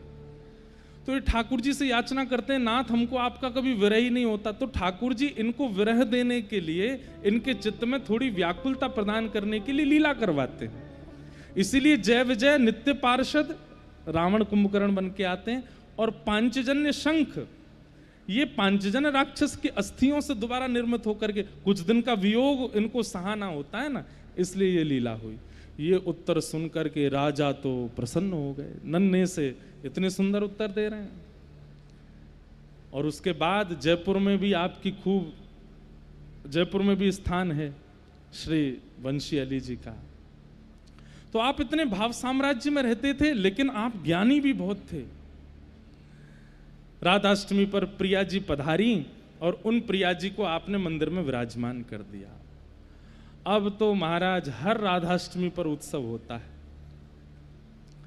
लेकिन जब आपकी आयु 28 वर्ष की हुई तो आपके पूज्य पिताजी प्रद्युम्न जी महाराज भगवत धाम चले गए। तो इनकी माता जी बोली, बेटा अब पिताजी के कार्यभार तुम संभालो, कथा किया करो, यजमानी देखा करो। ये बोले, मैया पिताजी इतना कमा करके चले गए कि हमारा जीवन चल जाएगा, अब इसके आगे हमको करने मत दो। बोले, नहीं नहीं, तुमको संभालना चाहिए। लेकिन इनका भाव नहीं था। कहते हैं उस काल में 1707 में जन्म बताते हैं श्री वंशी अली जी का। और उस काल में श्री वंशी अली जी राधाष्टमी के पावन उत्सव पर 3000 रुपए लौटा दिए। आज के 3 करोड़ मान के चलो, 3000 रुपए लुटा दिए। इतने भाव में आ जाते, इतने मगन हो जाते। राधाष्टमी के दिन मन में आता, जाने क्या क्या दे दूं मैं। एक बात तो मैं कहूं कथा में, ठाकुर जी जीवन में आएंगे, संग्रह की स्थिति नहीं रहेगी, बांटवे की स्थिति है जाएगी। 3000 लुटा दिए। इनकी माता जी बैठे बैठे देख रही थी, उनके मन में आती, भैया यार छोरा कौन समझावे, इतना लुटावे। लोगन ने कही या को ब्याह कर दो सुधर जाएगा, ये तो माने ही ना है, इतना लुटावे। और प्रिया जी का बस राधाष्टमी का उत्सव आता नहीं कि इनका आपा इनके वश में रहता नहीं। मैया ने रात को समझाया, बोले लाला देख 3000 रुपये लुटा दिए तेने, पिताजी इतना श्रम करके कमा के गए और तू लुटा दे ऐसे। आप बोलते, मैया ये घर कौन को, ये परिवार कौन को, ये सब कुछ प्रिया जी को, प्रिया जी स्वयं पधारी है, ये सब उनको है, उनके उत्सव में तो करण देकर हो आनंद। नहीं नहीं, अगली बार से ऐसा मत करियो। अगली राधाष्टमी आई तो आप 4000 रुपया लुटा दिए, और सोना ले, चांदी ले, जेवर ले, सब प्रसादी किशोरी जी की और लुटा दे। तो आप जब लुटा रहे थे तो 4000 रुपया तो लुटा दिए, इतने पे भी आपका बस नहीं चला, तो भीतर गए, सोने की गिन्नी ने लेकर के आए और बधाई हो, सबन को लुटा। अब वहां पे भावुक लोग कमाते, लूटवे वाले ज्यादा आते। बोले माँ चलो राधाष्टमी पर खूब लुटा में भर भर के। आपकी माता जी का तो इस बार क्रोध से मुख लाल पड़ गया, बोले ये उचित नहीं है। और प्रिया जी की बधाई लुटा रहे हैं, सिर पर चुनरी ओढ़ रखी है, तिलक छापे लगा रखे हैं, नेत्रन से अविरल अश्रुधार, आज हमारी श्यामा जी को जन्मोत्सव है, बधाई हो बधाई हो। अपने कड़ूला उतार करके जैसे ही न्योछावर करने लगे, माँ ने आकर के हाथ पकड़ लिया, बोले अब एक नहीं लुटाने दूंगा। वंशी अली जी को यह नहीं भाया। जब उत्सव पूर्ण हो गया तो मां से बोले, मां मेरो सर्वस्व प्रिया जी को है, आप रोकें टोकें बोलें वो तक आपने रोक दियो, प्रिया जी के उत्सव में व्यवधान कर दियो, रोक दियो बीच में। मां ने क्रोध में कह दियो, बोले इस घर में रहना है तो हाथ बचा के चलना है, ये इस तरीके से लुटाना नहीं है। तुम कथा तो करते नहीं, यजमानों के यहाँ जाते नहीं, पिताजी इतनी पूंजी कर गए, बस वही चल रही है, तुम तो कुछ करते नहीं और यहाँ बैठे रहते लुटा और रहे हो। वंशीधर जी बोले ठीक है, मैं रहूंगो तो प्रिया जी के जन्मोत्सव पर कुछ नहीं बचेगा, और आपको सब बचाना तो फिर आप रहो, मुंह को आज्ञा दो। आपने प्रिया जी को प्रार्थना करी, हे श्यामा जी आप स्वयं प्रकट भइए या स्थान सो, जब तक आपकी आज्ञा है तब तक आप यहीं विराजो, लेकिन अब मुंह को आज्ञा दो, मैं वृंदावन जाऊंगा। और आप उसी समय घर छोड़ करके पैदल वृंदावन चले गए दिल्ली से।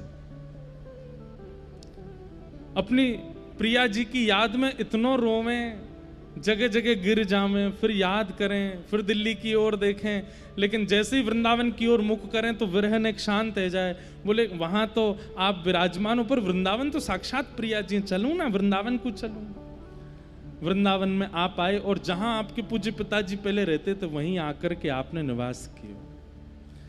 लेकिन आप इतने विरह में रहते थे, हाँ श्यामा जू, हाँ राधा जू, हाँ किशोरी जू, इसी भाव में रहते।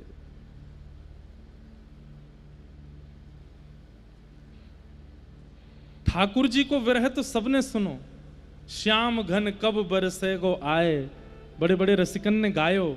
लेकिन किशोरी जी को विरह एक मोते बोले महाराज जी आप हर कथा में गाते हो, सुन राधिका दुलारी, तेरे द्वार का भिकारी हूं मैं श्याम का पुजारी, हमें श्याम ना मिला। महाराज जी कभी कोई ऐसा भाव गाओ जहां में ठाकुर जी से कहें कि हमें किशोरी जी कैसे मिलेंगी। मैंने कि यार तेने बात तो अच्छी बताइए, और अब वंशी अली जी को चरित्र आज आगे हो तो अब ये भाव आवेगो कि अब किशोरी जी से कहेंगे, अब ठाकुर जी से कहेंगे हे श्याम सुंदर, अब किशोरी जी कैसे मिलेंगी, वाको राह बताओ, वाको मार्ग बताओ। पर बात ऐसी, हमारी प्रिया जी इतनी सहज हैं, आप ठाकुर जी से नेक प्रार्थना करो, प्रिया जी स्वयं प्रकट हो जाएंगे। ये तो लाला ही नखरे बाज है, नेक या मारे नेक मनानो बुलानो पड़े। लेकिन हमारे श्री वंशी अली जी अत्यंत भाव में बैठे बैठे वंशीधर जी रुदन करते हैं, किशोरी जी के दर्शन की आस में विलाप करते हैं। तभी नुकुंज में विराजमान किशोरी जी कहने लगी, हे ललिते, अरे ये कौन रो रहा है भैया, ये कौन को करुण क्रंदन मेरे कानन में आए रहो है, अरे मुकु ये विरह सहन नहीं है रहो है, अरे ललिता जरा देख तो ये कौन रो रहे हो है। श्री ललिता जी कहती हैं, श्यामाजू आपके अधर पर जो नित्य विराजे और आपके अधरामृत से जो प्रियतम के मन को भावे, आपकी अधर की वंशी ही वंशीधर बन करके धराधाम पे आपके विरह भाव को आस्वादन कर रही है। ये नित्य परिकर को विरह प्रदान यामारे कियो जाए ताकि इनमें प्रेम और बढ़े, और वही वंशी जो कि आपके सबसे ज्यादा अधर को रस को पान कियो जाने, वही विरह को आस्वादन करके रुदन कर रही है। श्यामाजू आप चलो, इनको विरह सहन नहीं है रहे हो, असह्य ये विरह है, आप चल करके इनको दर्श दो। किशोरी जी बोली, अभी नहीं, अभी आप जाओ, निकुंज की चाबी तो आपके पास है, आप कृपा करो ना, आप जाओ, आप जाकर के इनके विरह को प्रेम भाव में परिवर्तित कर दो और कछु दिना और प्रतीक्षा करें, फिर मैं मिलूंगी। तभी श्री वंशीधर जी को पावन सुगंधी आने लगी, दिव्य तेज प्रकट हो गया सन्मुख। नेत्र खोल करके देखा तो साक्षात श्री ललिता जी सन्मुख प्रकट हो गए हैं। बोले ललिता महारानी की। ललिता जी प्रकट हो गए, देख करके चरण में वंदन है गए वंशीधर जी। ललिता जी बोली, अरे वंशी अली, तभी नाम पढ़ो, इनको पहले नाम वंशीधर ही है, तो ललिता जी ने आज इनको नामकरण किया वंशी अली। अरे वंशी अली, तू इतनो विरह मत करे, आपने आज्ञा करी, अब तुम बरसाने जाओ, और बरसाने में जाकर के वहां श्री जी के चरणन में रह करके कछु दिना श्री जी को पुकारो।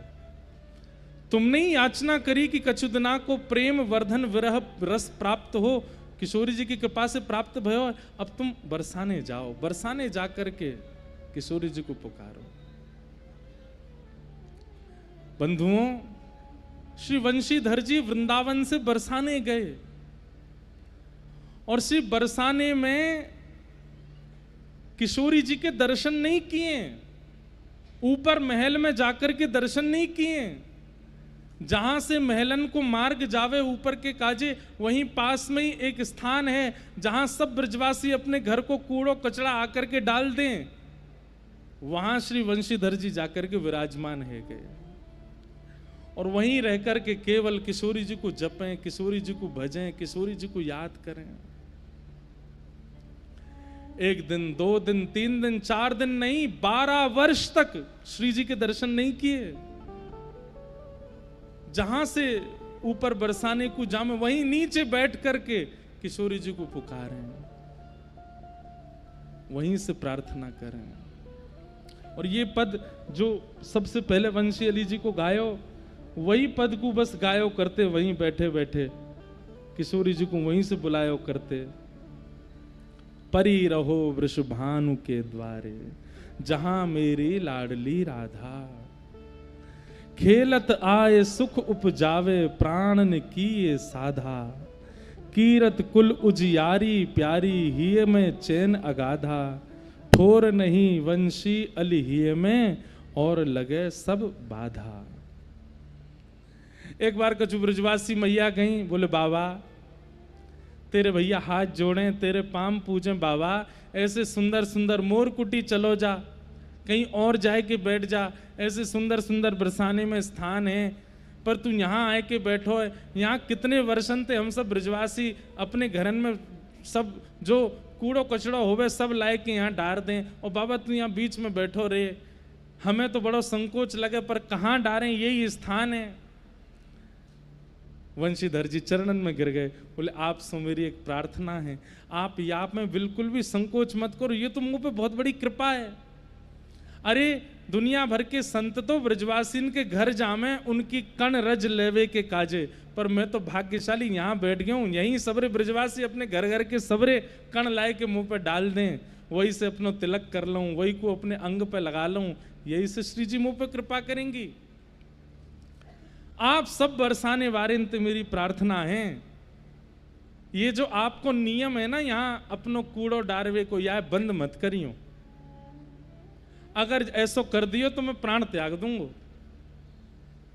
सबन ने की बाबा तेरी कैसी भक्ति, तू ऊपर भी ना गए हो आज तक, तेने श्री जी के दर्शनों नहीं किए, बस राधाष्टमी पे पूरा जग ऊपर जाए के नृत्य करे, और बाबा तू यहाँ कूड़े के ढेर में ही बैठो बैठो नृत्य करे।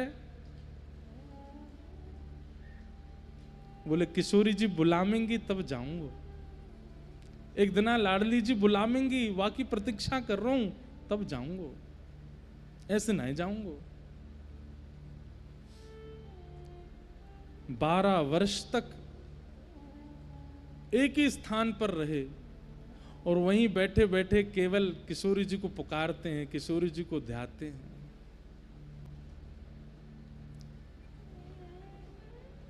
बारह वर्ष व्यतीत हो गए। एक दिन श्री राधा श्री राधा श्री राधा गुणगान कर रहे हैं, रो रहे हैं। ऊपर से आवाज आ रही है, अरे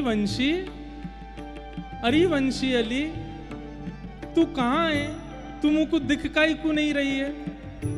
भोर का समय है, मंगला होने वाली है श्री जी की, और वही समय कानन में ध्वनि पड़ रही है, अरे वंशी अली तुमको दिखाई क्यों नहीं दे रही है? अरे तू कहां को बैठी है, तू कौन बेर है? अरे जल्दी मेरे सामने आ जा। यहां विलाप कर रहे, रुदन कर रहे श्री वंशीधर जी। जैसे ही ये करुण स्वर उनके कानों में जाता है, आप दौड़ करके ऊपर की ओर देखते हैं, बोले कि अरे ये स्वर ऊपर से आ रहे हैं, और आप सहजी भाव में चढ़न लगे सीढ़ी पे ऊपर, जहां से श्री जी के भवन की ओर जावे। अरे वंशी तू कहां है? अरे वंशी तुमको दिख क्यों नहीं रही है? और यहाँ मानो वंशी अली जी के मन में भाव आ रहा है कि मेरी किशोरी जी बुला रही हैं। अरे उनको व्याकुलता है रही है, वो परेशान है रही है, उनको श्रम है रहा है, मैं जल्दी शीघ्र करूं, मैं ऊपर पहुंच जाऊं। और शीघ्र करके मानो जैसे दौड़न लगे ऊपर की ओर, पहली बार आज ऊपर जा रहे हैं। जैसे ही आपने श्री महल में प्रवेश किया, वही समय श्री जी के द्वार खुले हैं, और जैसे ही आपने सामने से किशोरी जी को देखो, बाकी सबन को तो युगल सरकार स्थूल रूप में दिखाई दे, लेकिन वंशी वंशीधर जी को साक्षात प्रिया प्रियतम सचल रूप में दिखाई दे रहे हैं और किशोरी जी मानो भुजा करके बैठी हैं और आज्ञा दे रही हैं कि मेरी भुजा खाली क्यों है, तू जल्दी आ जा, मेरी भुजान में आके विराजमान है जा, या अधर पे आके लेट जा। और यह भाव देखते ही वंशीधर जी दौड़ पड़े गर्भगृह की ओर। उस समय के जो पुजारी जी वहां पर विद्यमान थे, उन्होंने देखा एक भावावेश में एक व्यक्ति दौड़ा दौड़ा गर्भगृह की ओर आ रहा है। आपने 2 बार भीतर से हल्ला किया, अरे भैया ने घोले आ, ए भैया ने धीरे आ, अरे या को कोई रोको। लेकिन आप तो भावावेश में नेत्रों से अश्रुधार गिर रही है, दौड़ते जा रहे हैं गर्भगृह की ओर। कहते हैं पुजारी जी ने जो अपरस में गर्भगृह में पहनने वाली जो खड़ाऊं पहन रखी थी, कोई इस भाव से नहीं कि मारना है, परंतु उस समय कैसे भी गर्भगृह में ये ना आवे, रोकने के लिए और कोई उपचार दिखा नहीं, तो आपने अपनी खड़ाऊं उठा करके जैसे ही फेंका, वंशीधर जी के माथे पर जाकर के खड़ाऊं लगे, रक्त की धार गिरने लगी। लेकिन आप तब भी नहीं रुके, दौड़ पड़े, मेरी श्यामा जू, मेरी किशोरी जू, मेरी लाडली जू। जैसे ही प्रवेश करने लगे गर्भगृह में, पुजारी जी गोस्वामी जी ने दौड़ करके और वंशीधर जी को वहीं घेर दिया, चढ़ गए उनके ऊपर, हाथ पैर दोनों दबा दिए। लेकिन तभी सुंदर नथ पहने, सुंदर चुनरी ओढ़े, सुंदर काजर लगाए, मुख पर लालिमा लगाए, वंशीधर जी में से एक सुंदर सखी प्रकट हो गई और प्रकट होकर के श्री महल में प्रवेश कर गई।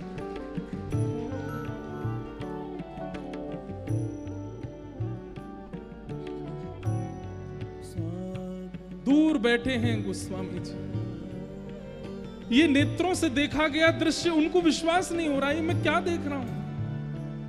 और तभी देखते हैं कि एक सखी, गर्भगृह में और कोई नहीं था, लेकिन तभी एक सखी वहां भीतर चली गई है और तभी दूसरी एक सखी आई है जो कि श्री ललिता जी हैं। और ललिता जी बीड़ी देती हैं और कह रही हैं, अरे वंशी अली तने बहुत प्रतीक्षा करी, अपने हाथन सो पवाए दे।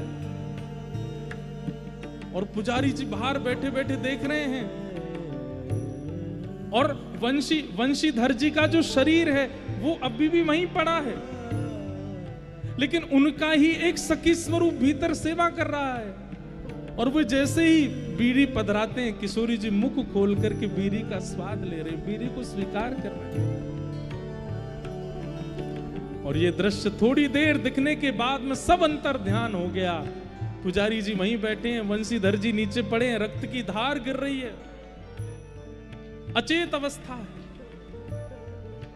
हाथ पैर कांपने लगे पुजारी जी के, गोस्वामी जी के।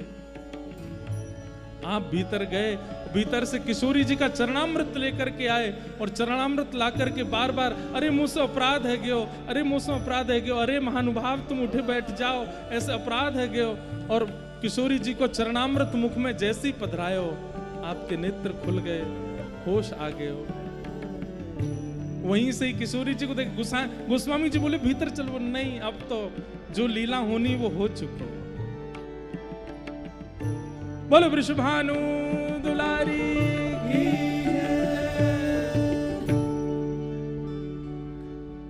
वंशीधर जी को श्री जी ने स्वीकार कर लिया।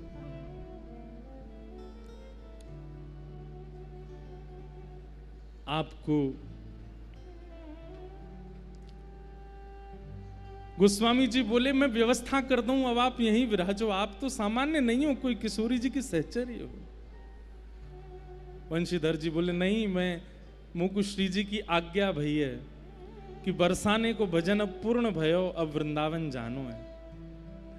12 वर्ष में एक बार दर्शन किया बस किशोरी जी का, और एक बार दर्शन करके उतरे सीधे वृंदावन।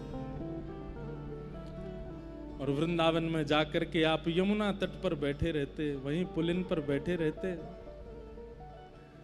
और पुलिन पर बैठे बैठे आपको ऐसा भावावेश होता, आपके अब कुछ साथ में शिष्यगण सेवा के लिए रहते, भावावेश होता। भावावेश में कहते, अरे देखो श्याम सुंदर ने आज भी छल कियो मेरे संग, अभी नौका विहार करते भाई चले गए, मुंह से कह के गए लेके जाएंगे तो ऊपर, लेके नहीं गए, चले गए यहां से। अरे श्याम सुंदर आज निधिवन में बुला रहे हैं, दौड़ पड़ते, अचानक उठते बैठते दौड़ पड़ते निधिवन की ओर। ऐसे श्री वंशीधर जी अपने 58 वर्ष तक ही केवल धराधाम पर विराजमान रहे और अंतिम भाव यमुना जी के तट पर बैठे बैठे बैठे बस किशोरी जी का, प्रिया जी का, लाल जी का स्मरण करते करते एक दिन एक दिव्य तेज जैसा, पुंज जैसा प्रकट हुआ और श्री वंशी अली जी किशोरी जी का स्मरण करते भये वह तेज में ही प्रविष्ट हो गए।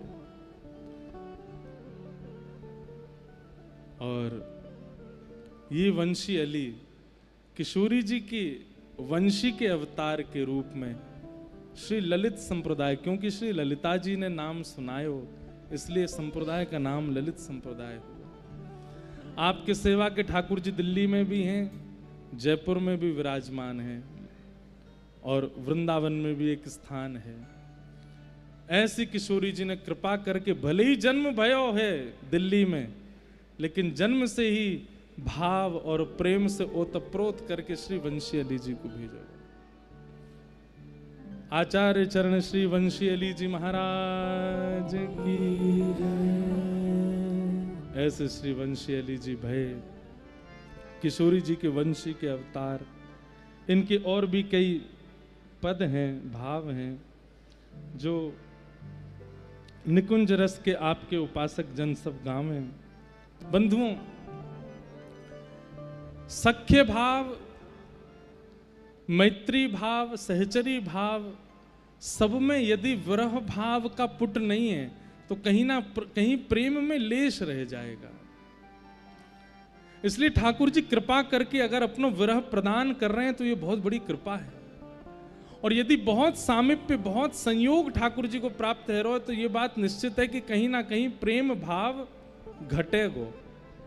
इसलिए विरह की याचना करते रहो श्री ठाकुर जी से।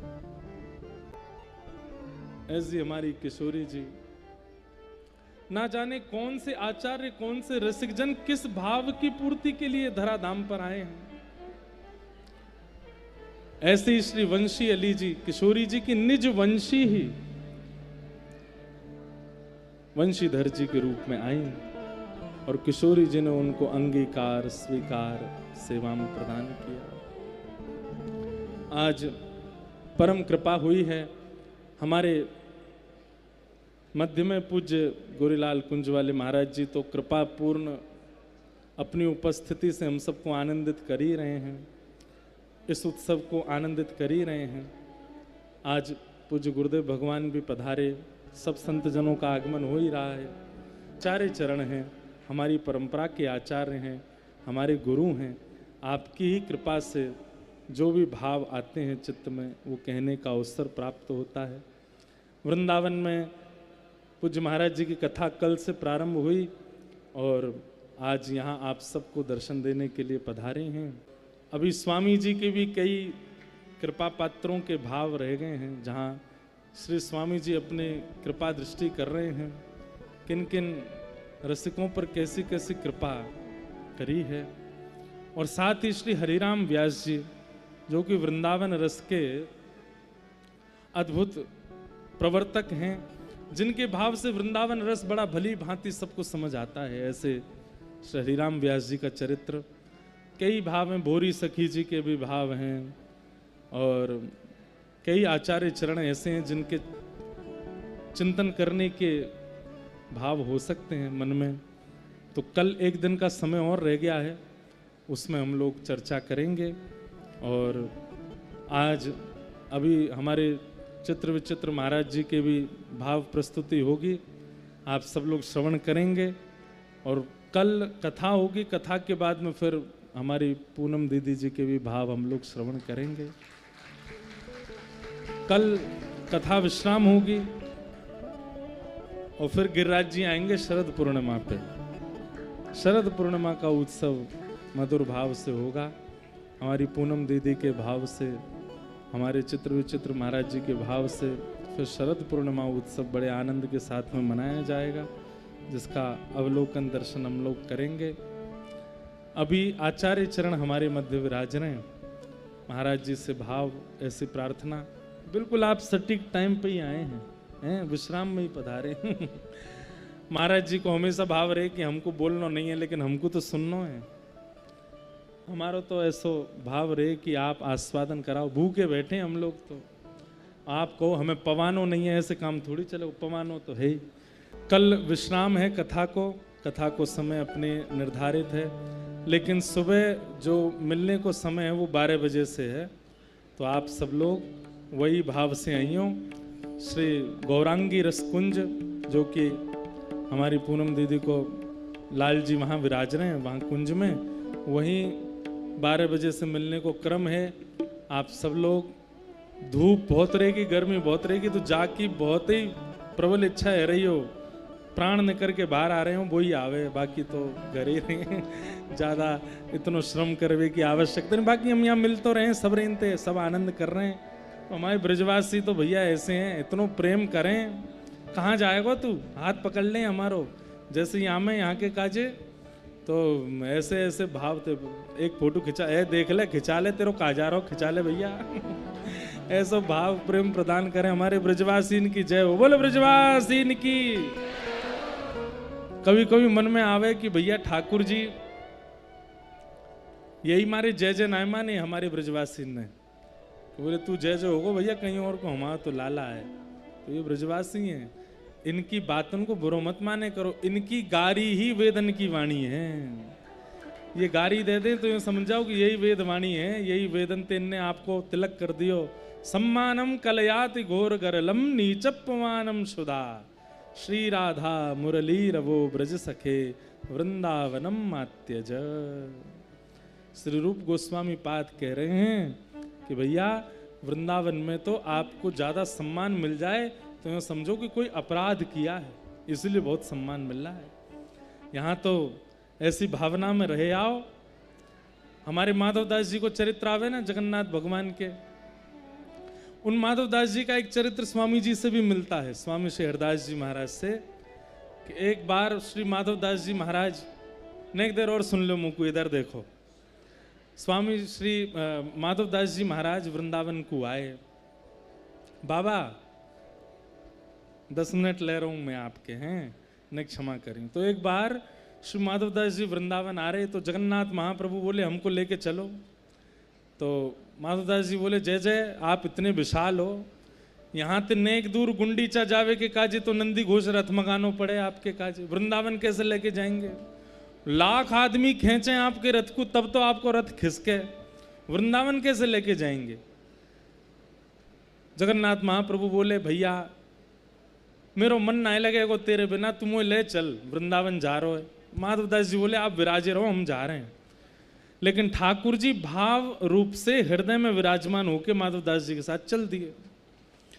अब माधवदास जी को रास्ता में इतनी भूख लगे, जहां 4-4 दिन तक भूख पर विजय करने वाले माधवदास जी इतने भूखे। एक गांव में पहुंचे, द्वार खटखटाने लगे, मैया ने द्वार खोलो। जैसे ही द्वार खोलो तो माधवदास जी बोले मैया परिचय बाद में पूछियो, अपनो परिचय बाद में दियो, पहले कछु पवा दे, भूख लगी है। बोले बाबा इतने भूखे तो तुम ऐसे, बोले पता ना मैं तो महीना महीना भूख जीती है मैंने, पर अभी 3 दिन निकले और मुँह ऐसी जोर की भूख लगी है कि मैं कहाँ बताऊँ, भोजन खाओ। मैया ने भोजन करायो। माधवदास बाबा पान लगे तो मैया धीरे से बोली बाबा अकेले अकेले सबरे जैम लोगे, बगल में नेक सो नीलमणि सो बालक बैठो, या ना पवाओगे? माधवदास जी बोले कौन है? बोले तुम्हारे बगल में एक लाला बैठो है। माधवदास जी ने देखा तो दिखे नहीं, तो समझ गए, बोले कि श्री जगन्नाथ जी संग ही चल रहे हैं। तो आप जो महीना भर में वृंदावन पहुंचनो, 6 महीना लगे वृंदावन पहुंचो, इतनी भूख लगे 8 बार भोजन करें, और लोग तो पद यात्रा करें तो वजन घट जाए, पर माधवदास जी को तो 5-6 किलो वजन बढ़ गो वृंदावन आते आते। क्यों? ठाकुर जी चित्त में बैठ के चल रहे हैं, खूब चकाचक पा रहे हैं। जैसे ही भूख लगे माधवदास जी कहें जय जय नेक और धीरज धरो, अभी कोई गांव आयो नहीं है, कोई गांव आवेगो तब पवाए दूंगा आपको। ठाकुर जी चित्त में बैठे भूखे बोल रहे हैं, बोले कछु पवाओ। आप जैसे ही वृंदावन पहुंचे तो वृंदावन आते ही यमुना जी में स्नान कियो तो आप पता है कि स्नान करते ही भूख लगेगी, तो आपने पहले ही चना खरीद लिए और श्री यमुना जी में स्नान करते ही आपने चना पा लिए। अब माधवदास जी जो पा रहे हैं वो ठाकुर जी पा रहे हैं।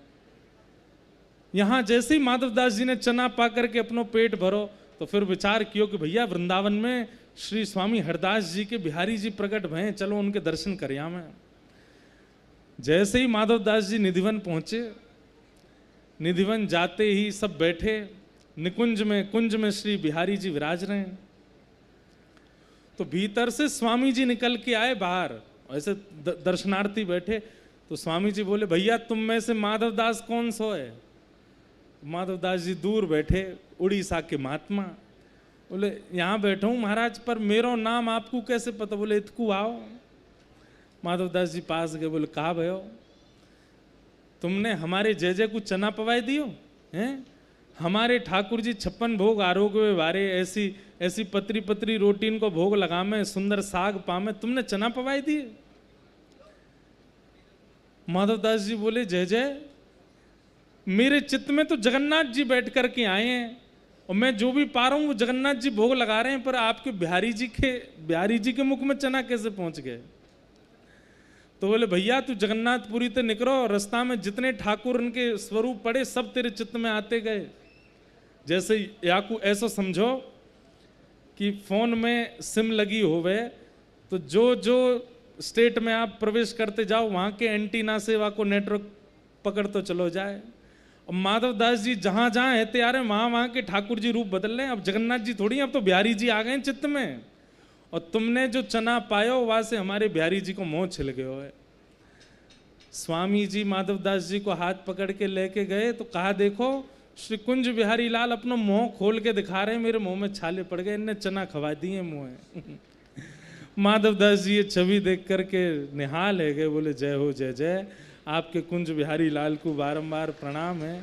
ये ऐसे प्यारे ठाकुर हैं, ऐसी ऐसी मधुर लीला करें, लेकिन इन्हें बिगाड़ो मत। ये ज़्यादा ऐसो चीकनो चीकनो पवाए के, ऐसो मधुर मधुर पवाए के ज़्यादा बिगाड़ो मत। स्वामी जी बोले भैया हमारे महलन के ठाकुर जी हैं, और महलन के ठाकुर जी तो सुख सो पावें, और नित्य नित्य नूतन नूतन भोग लगे इनको। या हमारे जब तक वृंदावन में हो इस रूखे सूखे चना चनोरी मत खाइयो, या हमारे वृंदावन में डाइट ना चले, कोई डाइट फाइट ना। देखो सबन के देखो ऐसे शरीर रह रहे होंगे भारी भारी, काहे को? क्योंकि हमारे ठाकुर जी रूखो सूखो पामे ना है, ना कोई और है पावन दे। यहाँ तो चकाचक पामे। कभी हमारे बाबा कहें कि महाराज जी मैं भी अब कछु दिना स्वल्प आहार ले रहा हूँ, कभी हमारी दीदी कहें मैं हूँ गिरिराज जी परिक्रमा रोज जा रही हूँ, हमारे मलुक पीठ वाले महाराज जी कहें अब हम स्वल्प आहार पे हैं।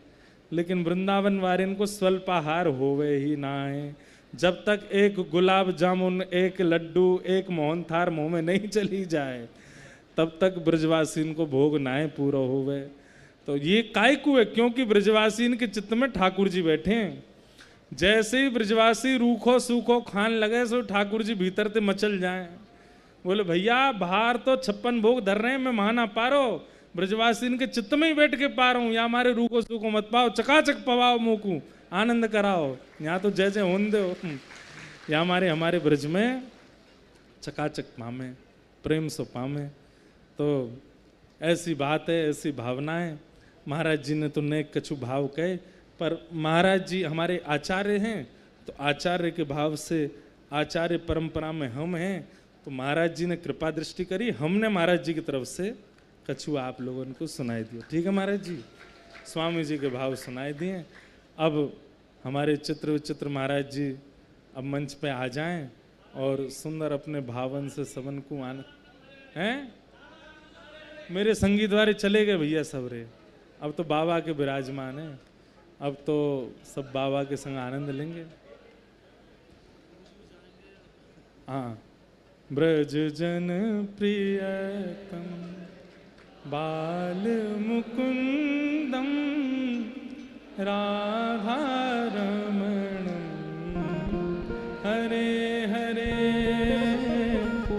राधा रमणम हरे हरे केसर तिलकम कृष्ण वरणं केसरतिलकं कृष्ण वरणं राधारमणं हरे हरे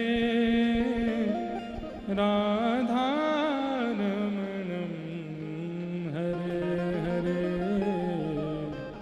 ब्रज जन प्रियतम बालमुकुन्दं राधारमणं हरे हरे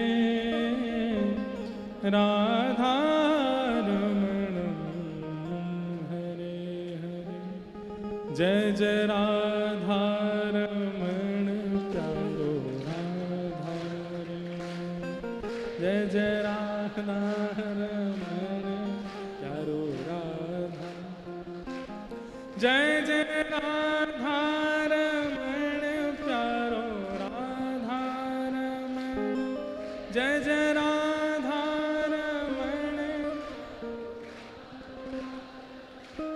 जय जय